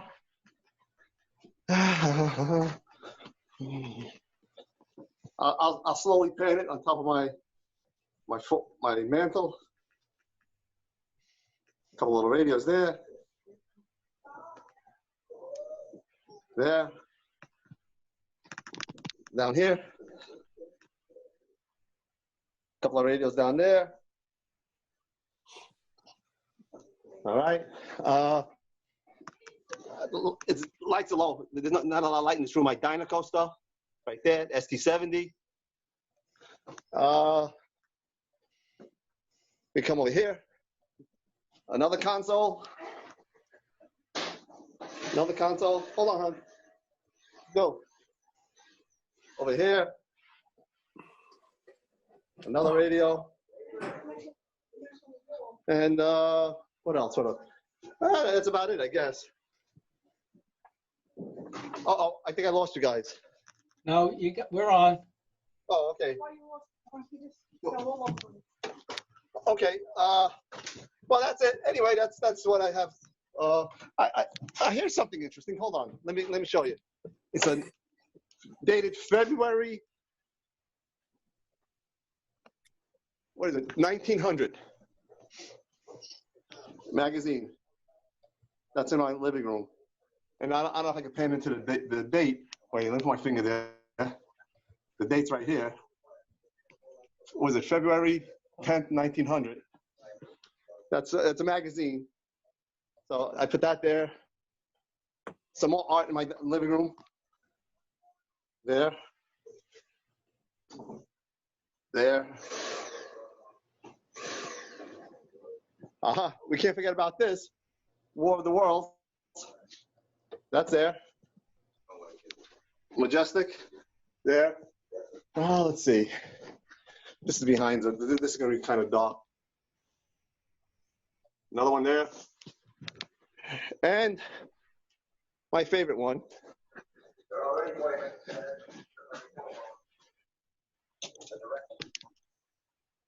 That's in my foyer. So you see, I do have some stuff radio related around. It's not all capacitors. So anyway, that's a real look at my basement. Unless you want to see my wall of speakers. Hey, Sal? Yes? Hey, Sal, this is Marv. Hey, Marv. What's your address? And is anyone around on the weekends? My German Shepherd. No, I don't have a German Shepherd. So, and here is my wall of speakers that I keep talking about. I got to get rid of. There, it goes there, goes there. Sal, where's the line cord? Over here is 4 deep. You can't see it. I got 1, 2, 3 deep. There's another one in the front. I counted 36 pairs of speakers. Sal, from personal experience, just so you know, I wouldn't leave them all that close together. The damn things just start multiplying. I've experienced this, and I know. think you got to separate them. And there's down here's KLH over there. Dynamo up there, over here. So anyway, here's some other. I got things all over the place, but that's it. Let me switch my. Sal, that's a hell of a sharing. That's amazing. Thanks so much. You're welcome. Take care. All right. Anybody else I missed? Anybody else? How about Neville? How about Tom Provost? He's got the bigger hand. Wow. Okay. I found that I have a choice in reactions of a thumbs up or clapping, and that's it. So raising a hand for attention, I don't have that option. Is it supposed to be there? It's Tom. Yeah. If you went to participants. Okay, participants, yeah. And then you click on that, you'll see at the bottom it says raise hand. Oh, okay, good. I'll have to remember that. Okay, so what I have is a very brief technical tip for restorers who either buy radios with damaged speaker cones or their speakers suffer a misadventure during restoration and they wind up with something that they're not sure is restorable. As long as most of the cone is there, you can repair it. And I'll show you one that I thought was pretty much beyond hope. Let's see if I can get it up here. It's a highly valuable radio you'll probably recognize. It's an Emerson EC301. So you can see the speaker has a tracing of black on the front. So each one of those tracings is where there was a split from damage. And what I tried as an experiment was a product that I saw recommended on an internet site. So I went over to my local Home Depot and I found this. It's called Starbright Liquid Electrical Tape. Now, maybe you guys are already familiar with this. I've never tried it, but it comes in a few more bright colors. I chose the black. And I used a very small brush and brushed it on. Dries in about 10 minutes. So in an hour, you can get maybe 3 coats on. I would suggest if the speaker cone is depressed and won't stay in place, put little slips of wax paper behind the cone and, take pieces of paper towel or something tucked in there to keep it in place. And the wax paper stops it from getting glued to the whatever you're using to keep it in place. And I consider it a complete success. I put on about 3 coats, and it's not hi-fi. I think it doesn't sound any better than it's capable of sounding, but I'm not going to replace the speaker because it seemed to work quite well. So I think it was about $6 for the can of stuff. And if you clean the top of the container and the bottom of the cap when you're done with it so that it's sealed tightly, the solvent doesn't escape, you can probably fix quite a few speakers with it. So that's my tip. Thank you for your tip, Tom. Thank you very much. Oh, speaking of tips, I got this tip from a website. Dave Tipton has a website. He's in Australia, shows his restorations, very good, very calm. Good place to see both electronic and mechanical restoration. Dave Tipton. All right, thanks again, Tom. Hey, Tom, I could just put a little epilogue onto your thing there. That liquid electrical tape looks like it does a good job on the speakers. If you're on any of the internet radio sites, I guess especially Facebook, it seems that if you actually use that under the chassis as electrical tape, you are universally excoriated. Oh, well, that's not as bad as what I thought you were going to say, which was it works good for 6 months and then it turns to powder. I don't know. Okay. I've used that stuff also, I guess more for its intended purpose, but when you have either a transformer or in my case, a compressor on a monitor top refrigerator where the leads have lost their natural rubber insulation, I've used that stuff to actually salvage the unit because you can pack that in there and it's almost like potting compound and it re-insulates the leads. Yeah, I've seen it used that way on one other site as kind of an intermediate repair between a junction of wires to, like you say, to the inside of a transformer or something like that. Okay, it looks like I'm done. All right, my only problem with that stuff, anywhere you look on the can or the different brands of it, has nothing to do with the voltage rating on it, which, as you know, most of our wiring, our hookup wire is 300 volts, and electrical wiring out in the field is 600 volts. So just beware of that. Probably not a good thing to use to separate high voltage from a nearby ground or another wire. Correct. But it works really good on the speaker, and it stays flexible. Great idea. Rick Scoba, you're sharing the screen here. We're seeing the Japanese navigator or radio man with your key and the radio parallel to it. Very neat. Thanks for sharing that. Okay, Neville, you're up. All right. Well, this one started out here, unmute. This one started out as it's dedicated to Gary D'Amico. And because he asked me the question, everybody hearing me okay? Yes. Okay. He asked me the question, how come some radios, when you bring a magnet next to them, get louder or quieter, like this? Here's a magnet, and if you bring it near the radio, you can see its sensitivity drops. Sometimes they get more sensitive when you bring a magnet next to them. So the question is, what the heck is happening? And I did manage to answer it with the help of a little device from Amazon, which is a miniature network analyzer. Now, if you remember Professor Littman's presentation there from a couple of weeks ago, or last month, he had one of these, a real device in the background, an 8753 as I recall, and which is a very fine device, but also costs many thousands of dollars. So this is I got mine for $1,000 on eBay. Yeah, well, I have one also. This is my kid radio that I bought in 1965 or thereabouts. It still works. And so I can actually show what happens when you do bring a magnet next to a radio. And what I can do here is poke it next to the antenna coil. And you'll see, if we get right down on the display here, a little dip in yellow. This thing is basically a fancy grid dip meter. And if I move the tuning dial of the radio, you can see that that dip moves around and we'll move up the dial. Right now it's sweeping from 100 kilohertz to 1.1 megahertz.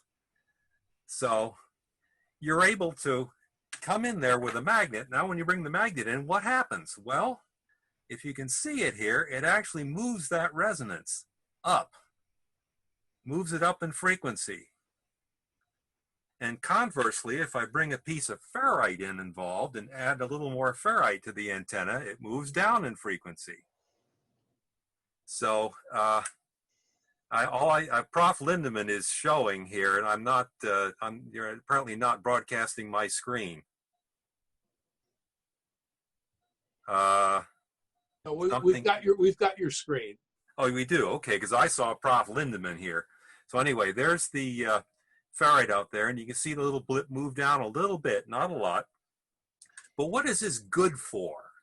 And the answer is, and how did I use it to fix a radio? Well, when the manufacturers built these sets, they only gave us 2 knobs, but we got 3 variables. We've got the local oscillator, we've got the dial face, and we've got the front end tune circuit. And we only have knobs on the oscillator, on the low end of the dial. So if you got a radio that goes deaf below about a megahertz, bring a magnet near it. You may find out that it gets more sensitive. Well, as you can see with this radio, what that did is raise the resonance of the antenna circuit. So you can tell that now you have too much inductance in the antenna coil. So what you got to do is come in there and peel off a few turns.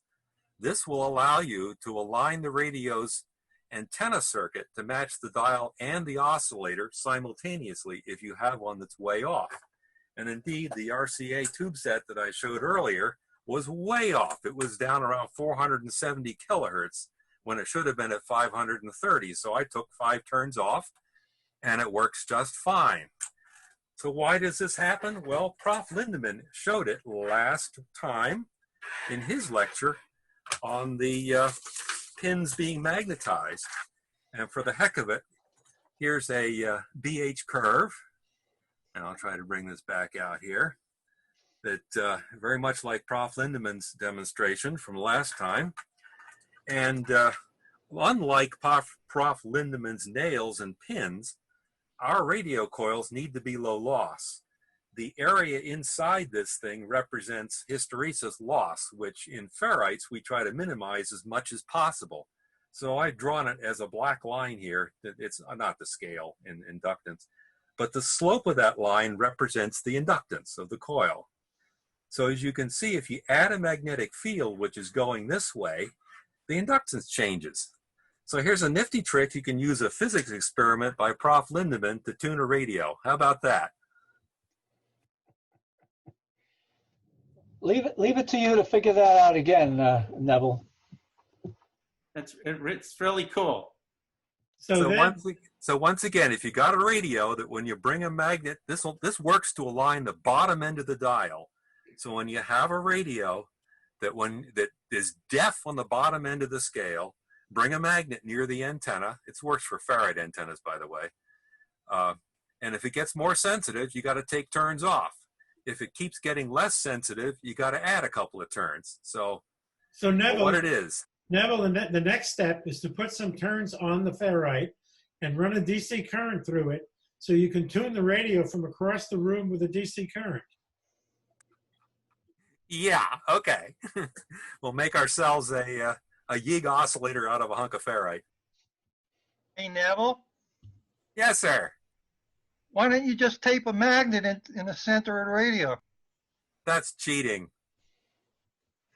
That sort of reminds me a little bit of that tool that's got a brass plug on one end and a ferrite plug on the other for checking your resonance point.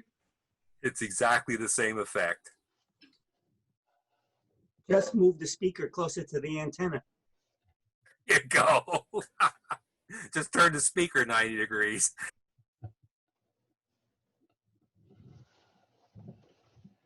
So, Thank you for that, Neville. That's wonderful, as usual. Anybody else? Anybody I missed? A few pictures, Rich, of the Garrett radio cabinet. Got some opportunity to work on it today with the nice warm weather. Well, that's good to hear. We look forward to seeing that one, Lou. All right, Aaron, you're up. Okay, well, I hope you can see what I'm going to show here. It's not going to come out too good. Looks like a black cat. Yeah, sort of.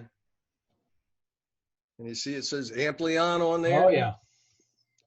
Nice.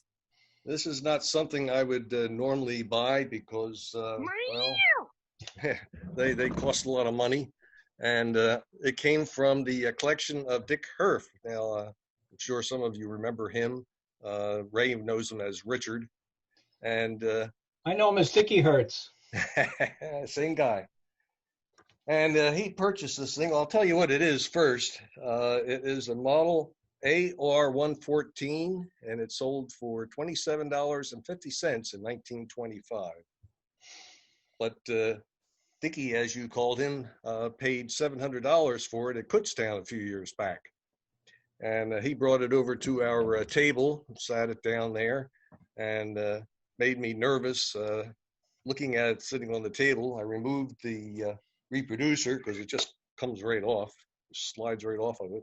And I stuck it in his motorhome. But I kept the horn and I stuck it up real high on top of stuff that we had at the table. And I took my cell phone, which at that time was a flip phone, and I had a lot of 30s music stored in it. And I used rubber bands and taped it to the horn, and I had it sitting there playing. Well, people would come by and they'd stop and look at it and ask what was going on. Well, this one guy came by and stopped and says, "You got the reproducer for it?" I says, "Yeah." He says, "What do you want for it?" Well, I knew Dick paid $700 for it, so I thought, well, I'll just throw out a wild number. I said, $1,000. Well, he wanted to buy it. Well, it wasn't mine to sell. And the guy got a little perturbed when I told him, I said, "I can't sell it to you." So that's my story. All right, thanks, Aaron.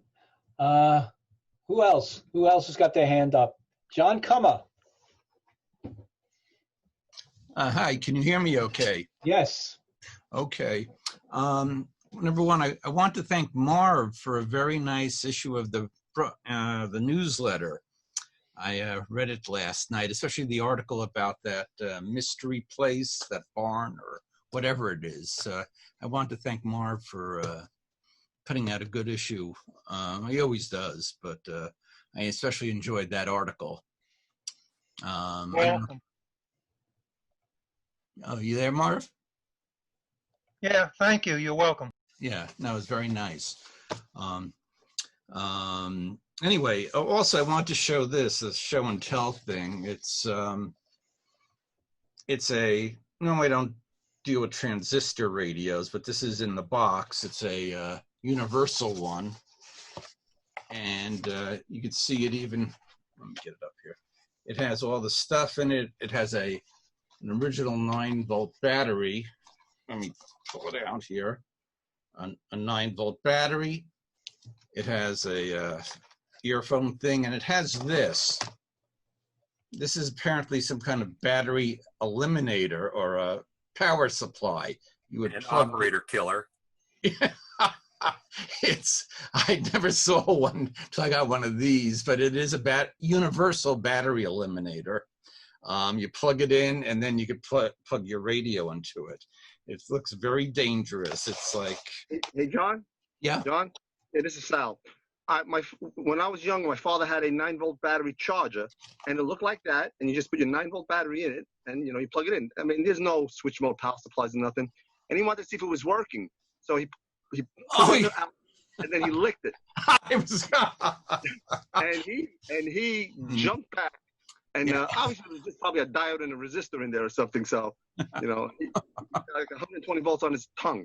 Oof. Anyway, Yeah, but that's the first time. That's the kind of thing I'd rather. I don't know what's worse, this or like a resistive line cord to play with. You know, either one. They're dangerous. Right. The only other thing I had a question for Dave Sika, if he's around. I don't know. I am here. Yep. I don't know if you ever saw this. It's hard to see. This is I found this recently. It's a January 1954 issue of the IRE Proceedings. It's about 400 pages, and it's the second color television issue. And has 400 pages. Have you ever seen this? I don't know if you have any interest in this TV stuff. I've seen a picture of it, but I've never actually seen the publication itself. Yeah, that's kind of a famous illustration, that flag. Yeah, it's interesting. I mean, maybe next time I see, if we ever have a meet again, I could. Now here's a picture of some, all kinds of different articles in here, and but I'll try to bring it next time. And plus, there's tons of advertising. But it is, I don't know. It is an interesting thing. So I just thought I'd show that to you. And one other TV thing. I don't know if you ever saw this book. This was published in the year 2000 in the UK. It's about John Baird. Have you ever seen this one? I have not seen that one, no. All right. It's a picture book just of Baird's TVs. And of course, it's hard to show this. It's a big size. It said here, published in 2000, and they only made 500 copies of it. It's well, here's a picture of an interesting Baird TV from that period. I don't know how well it's showing up, but it says it's a modern home entertainment. As illustrated by the Baird Deluxe television receiver built before the war, has a 15-inch cathode ray CRT, all-wave radio, automatic and record-changing gramophone, and a cocktail cabinet on the side. I don't know if that is showing up really, but it is. It is. Okay. Anyway, that's where you keep your warm beer. Yeah. Oh, yeah. Which I still don't understand the warm beer and ale they have, but anyway. But that's the show and tell for today. It's the TV stuff and that transistor radio with the tongue electrode, and also to thank Mar for that wonderful issue and that great article on that mystery place, wherever it was. Anyway, that's all. All right, thank you, John, and thanks for the shout out to Marv, because it was a great, almost a magazine this month in that article too. Yeah, I mean, it's always I always like reading the Broadcaster, but that no one ever mentions it, but I want to thank Mar for doing a good job on that and the other issues in the past. Absolutely. All right, thank you, John. The reason the Brits drink warm beer is they have Lucas refrigerators.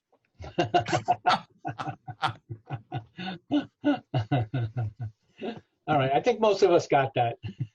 Lucas, the Prince of You mean Lucas, the King of Darkness? All right, anybody I miss? Anybody else? Yeah, how about me?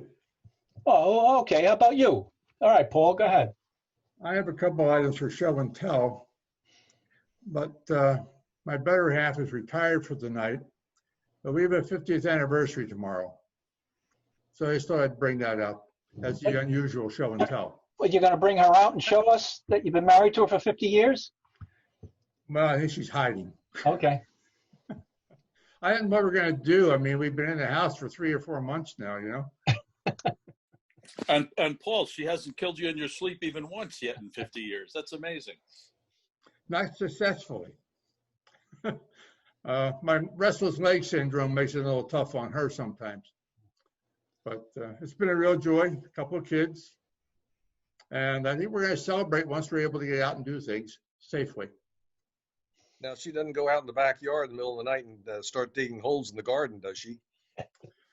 You wouldn't want to see what's out there because my neighbor took down maybe an acre's worth of bamboo, and it looks like somebody's been digging out there. Well, congratulations, Paul. Oh, thank you. Yeah, I'm married, happily married for 15 years. I'm married for 35 years, but 15 I'm happy. Okay, Henny Youngman jokes now. All right, here we go. I thought we'd have something a little different. My father once told me, John, I've been in love with the same woman for 25 years. If your mother ever found out, she'd kill me. Buddy Hackett joke, okay. All right, Paul, that's it? That's it. Just thought I'd put that out. All right, congratulations. Group congratulations to you and your wife, Paul. It's an amazing thing, absolutely amazing. I don't think we can celebrate until I get a haircut. Okay, anybody else? Yeah, how about me? Rick Scoba again. No, you got your hand up. Who said yeah? Oh, Professor Mike. No, that was Bill. That was me. My hand's been up for the last hour. Yeah, let's go with Bill, and then I'll go afterwards. Okay, Bill, go ahead. Who's this Okay. mean guy? I'm sorry, Harry? Go ahead, Bill. Okay. Yeah, my show and tell got a mic here. This is a Reslo made in the UK ribbon mic. It's the same model that the group that used to be known as the Quarrymen used to use, later known as the Beatles. It's a ribbon mic, and as far as how I got it, God, probably 15, 20 years ago, there was a guy that used to frequent the Hamfest with a van, and he had new mics in boxes. And this is one of them I picked up. It's from 1960s. It was brand new in the box. It's a ribbon mic, and it's a Reslo RBH. So that you can see the.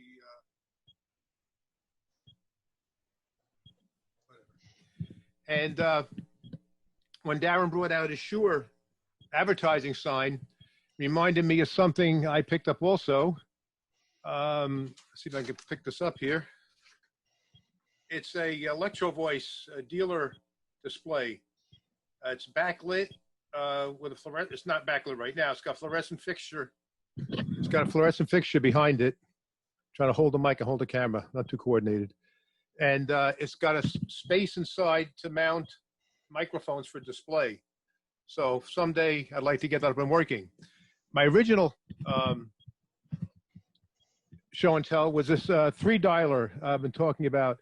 I picked this up on eBay. It was I literally picked it up locally. It's a 3-dialer. The name on the front is Crescent.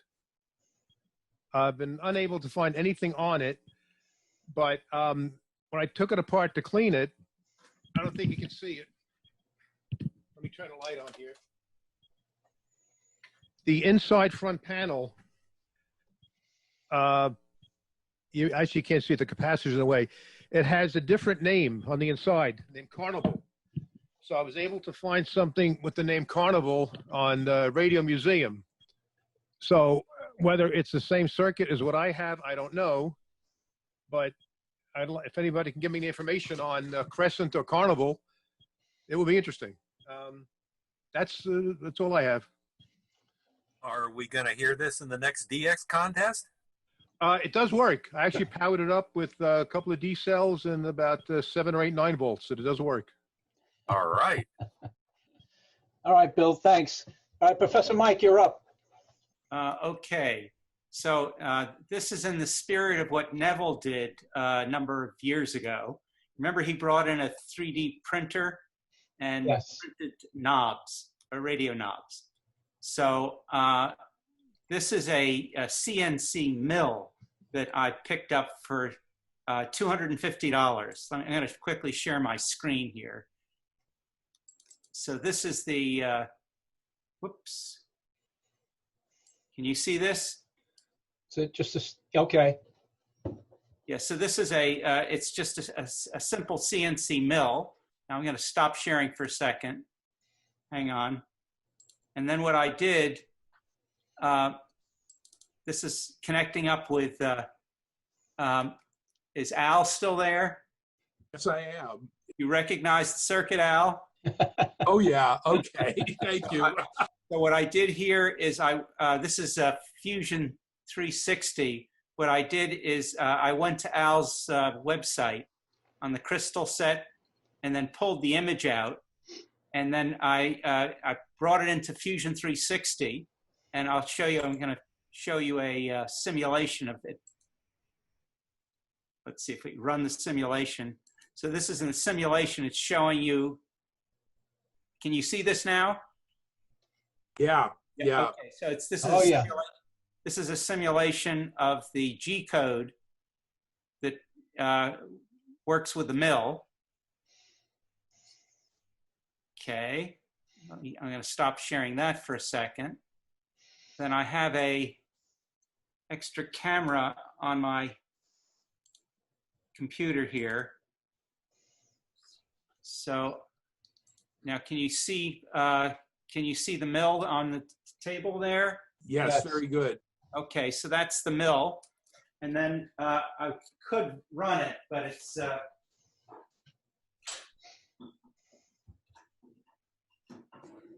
Hey, Mike, that's what they call a 2-axis machine, right? this is the 3-axis. So it's X, Y, Z. Okay, so this is it's a CNC mill. So it has X, Y, and Z.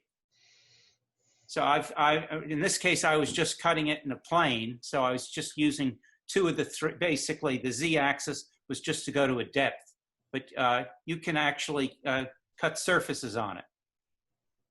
So in any case, this is an inexpensive tool. These mills, the reason I'm bringing it to people's attention is that these mills, this price has dropped precipitously. The ones that I use in the lab are about $4,000 or $5,000. You can use them for making circuit boards and whatnot, but this is one of these Chinese knockoffs, and it's, as I said, it's at $250. It's now competitive with what you can get for what you can get a 3D printer for. So what's your opinion of the quality of the machine? It's really excellent. If you look very closely at it, you can see that it's, so the inexpensive machines, many of them use a belt drive. This is a ball screw drive. So it's ball screw in X, Y, and Z. And it's got anti-backlash on the leader on it. It's really excellent. So it's got a resolution of about 1/1000 of an inch.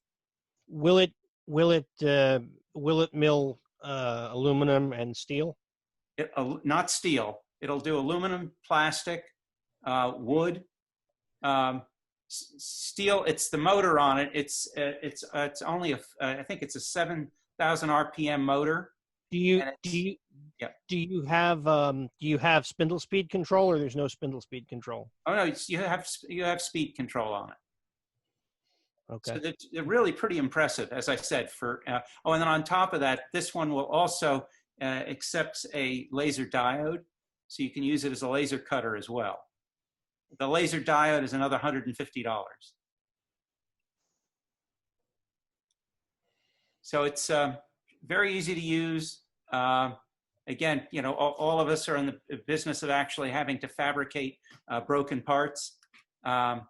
So it's really handy for doing that. So is it open source software, or is there another pile of money you need there?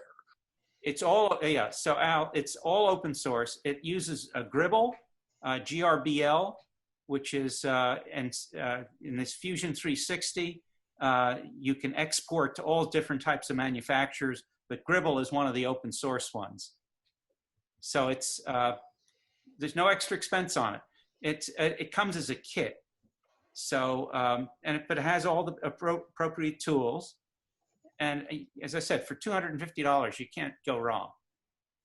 Hey, Mike, this is Sal. Yeah. Can you hear me? Yep. Yeah. How long did it, aside from, you know, programming it to cut that, once you had the program set to cut that, how long did it take to cut that crystal radio? So if you like, I've got it set up right now. We can watch. It takes about, that cut that you see there took about 1.5 minutes. Oh, wow. Yeah, Okay. I'll turn it on. Hold on a second.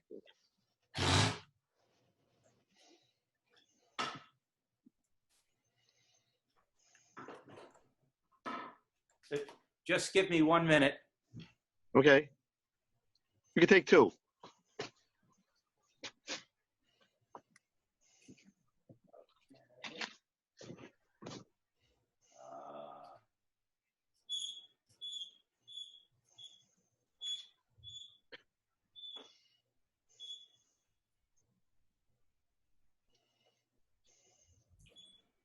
Okay, hold on. Got to turn on the 3-phase 440-volt circuit breaker. It's got a little wand here. Okay, I'm going to start the cut.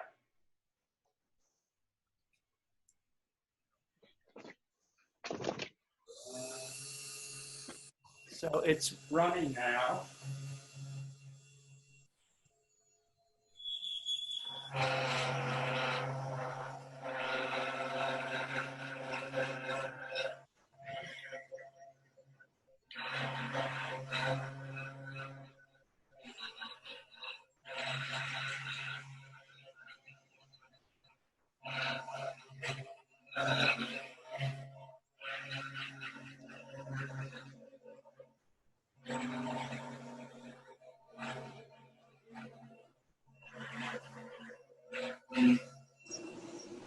And Mike, I was watching a video the other day. Somebody was making a circuit board. Apparently, instead of etching it with acid, you just etch it away with the tool. It'll be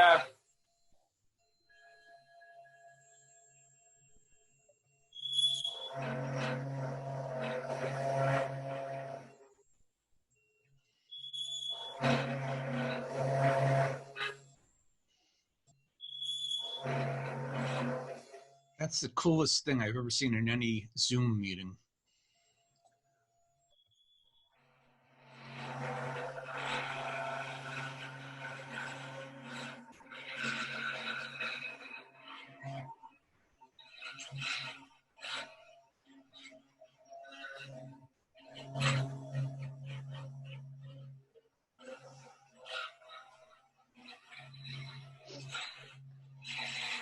That's the best tool since the pocket fisherman.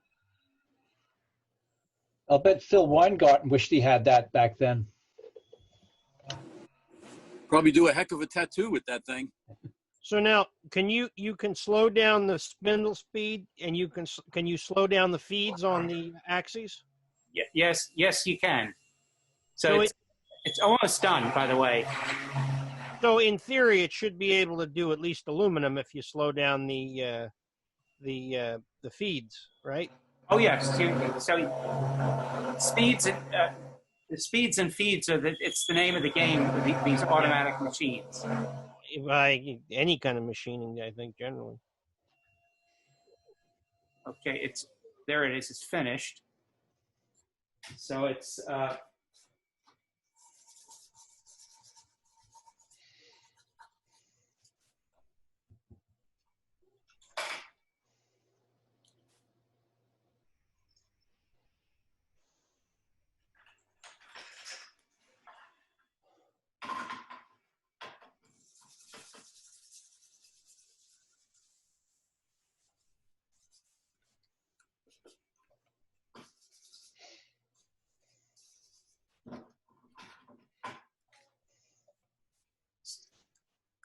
So I don't know if you can see it there.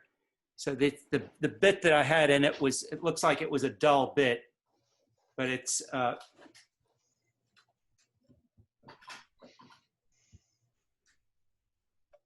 I think you get the idea of how it runs pretty quickly, and it really does a nice job. Thank you for the demonstration, Mike. That's really cool. Yeah, so that's, in any case, I think when the issue is that it's just the prices drop like a brick, it's with all of these gadgets, and it gets to the point where you can just have it at home. You remember when printers first came out? Yeah. They were really expensive. Now it costs more for the ink cartridges than it does for the printers. Yeah. Okay, so that's it for me.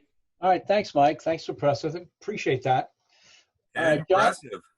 John Riccolo, Yes. you have your hand up. Okay. Hang on. I'll make it quick. I promise. Where are you going? Well, hang on. Got to reverse the camera. I'm going to give you a very brief tour of the. I'll try not to pan too fast. I know that's. This is the Johnnytronics Mini Museum. That's in my foyer. So on top here we have an RCA tombstone and a Philco 20 or 21, whatever the heck it is, and a General Electric fish mouth. And we'll go through it. Obviously, we're not going to go through this one item at a time. Don't get scared. I'll make it quick.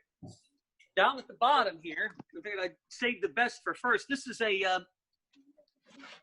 Larry beat me to the Blonder tongue thing, but this one's autographed by Mike Blonder and Ben Tongue. And I brought it to one of our meetings. Ben was looking at it, and he put his finger through the speaker. And I said to him, I said, Ben, I was surprised. That thing sounds pretty good. It's an FM, table radio. I said, that thing sounds pretty good. And he goes, well, of course it does. So I met, they were obviously very proud of the. So just real quick, we'll go shelf by shelf here. I don't know how good the light is. These are keys up here at the top. Here's one of those little, I had one of these when I was a kid. These little code practice oscillators are like 99 cents. I guess Lou doesn't like this stuff. He left. Okay, some transistor radios here.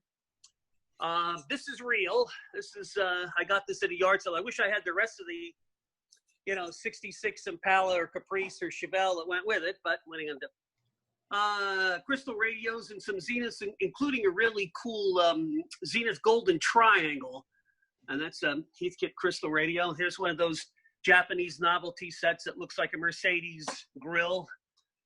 This guy is a hybrid, but I can't get it open to look at the sub-miniature tubes. This shelf has on, I don't know if any of you remember, I know Tom Provost does. I don't know how many other people would. Bob Dennison was a member of our club. He has since passed away and built some wonderful homebrew radios. So this shelf is sort of dedicated to him. And at the bottom, we have the legendary SW3 and a national knob. And I think there's a Princess phone under there.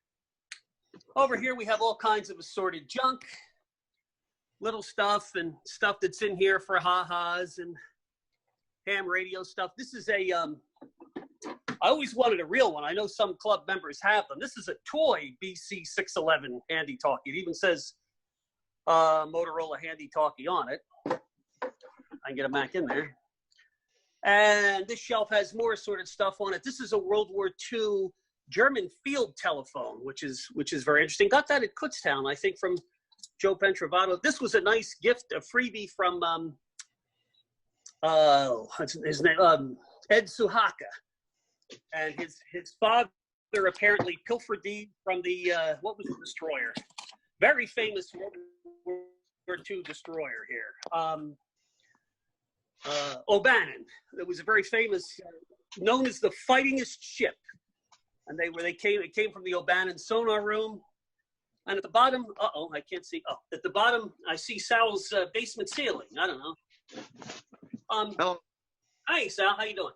So at the bottom, there's more stuff. Hallicrafter Sky Buddy, Hallicrafter Echophone, and here's something I saw yesterday. Looking at this stuff made me a little sad. Got this card, I guess, last year. We were supposed to be there the 8th and 9th. And that's about it. I'll keep, and that's on top of the radio is one of those novelty mics. And some other assorted junk. That's about it.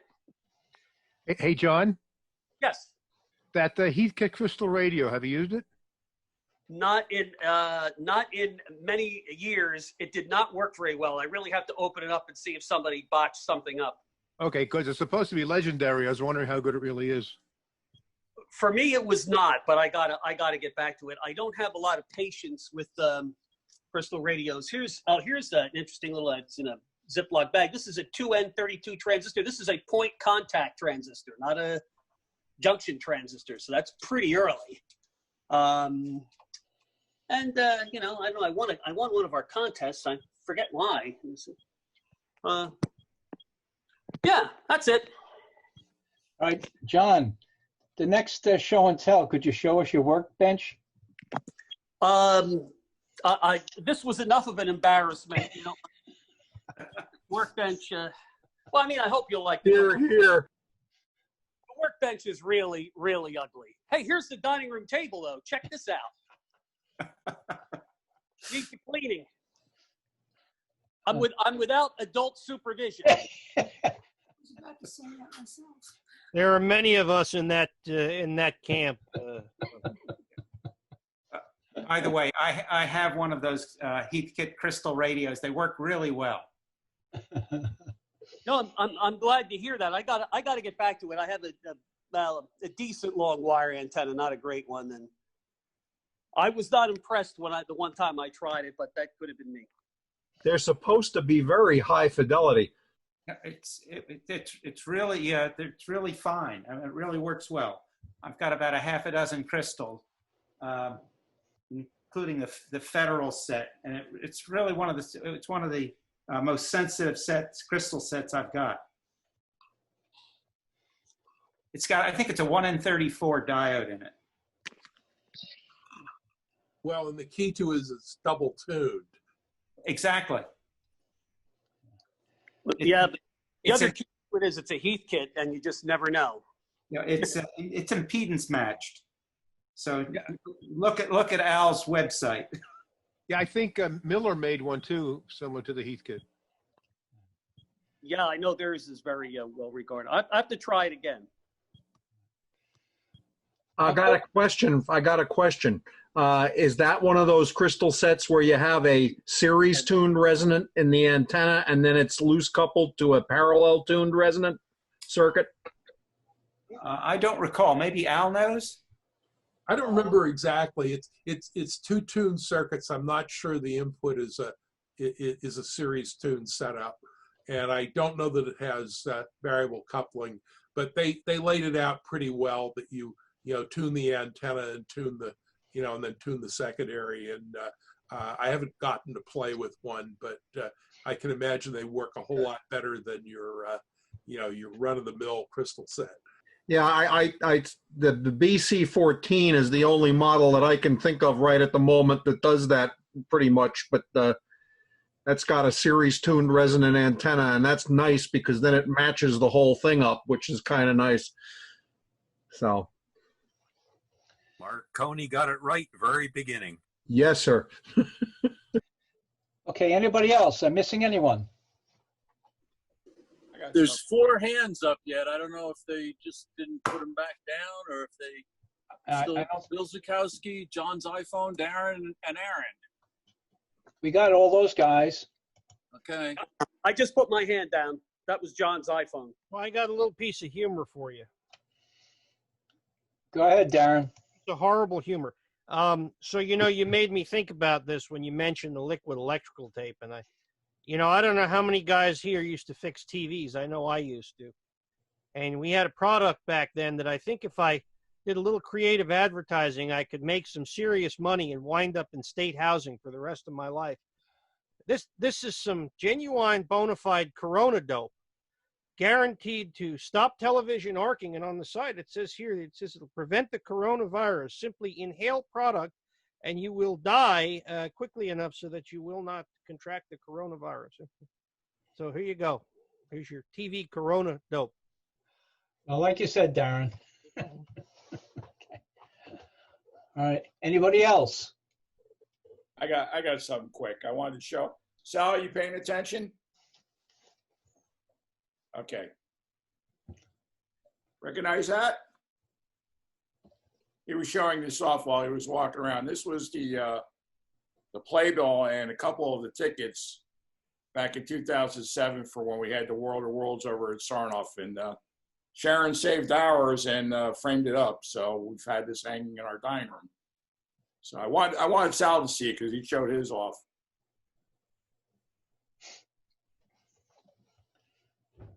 Okay, great. All right, is that everybody? I can Tom show Provost. something else, but let Tom go. Well, I was going to say Tom has his hand up. I don't know if he meant to. Thought I lowered it. Let me take another. Hey, Tom?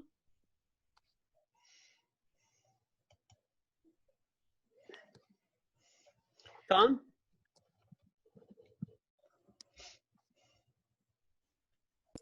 Can you hear me? Yes. Okay. So do I just click on raised hand to make it go down or what? Well, it's down now. When it's up, you click on lower hand. Yeah. Okay. So I'm good. You're good. I think.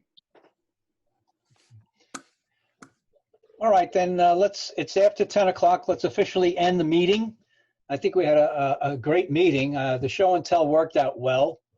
And we had a lot of participants and nobody really stepped on each other, which is nice.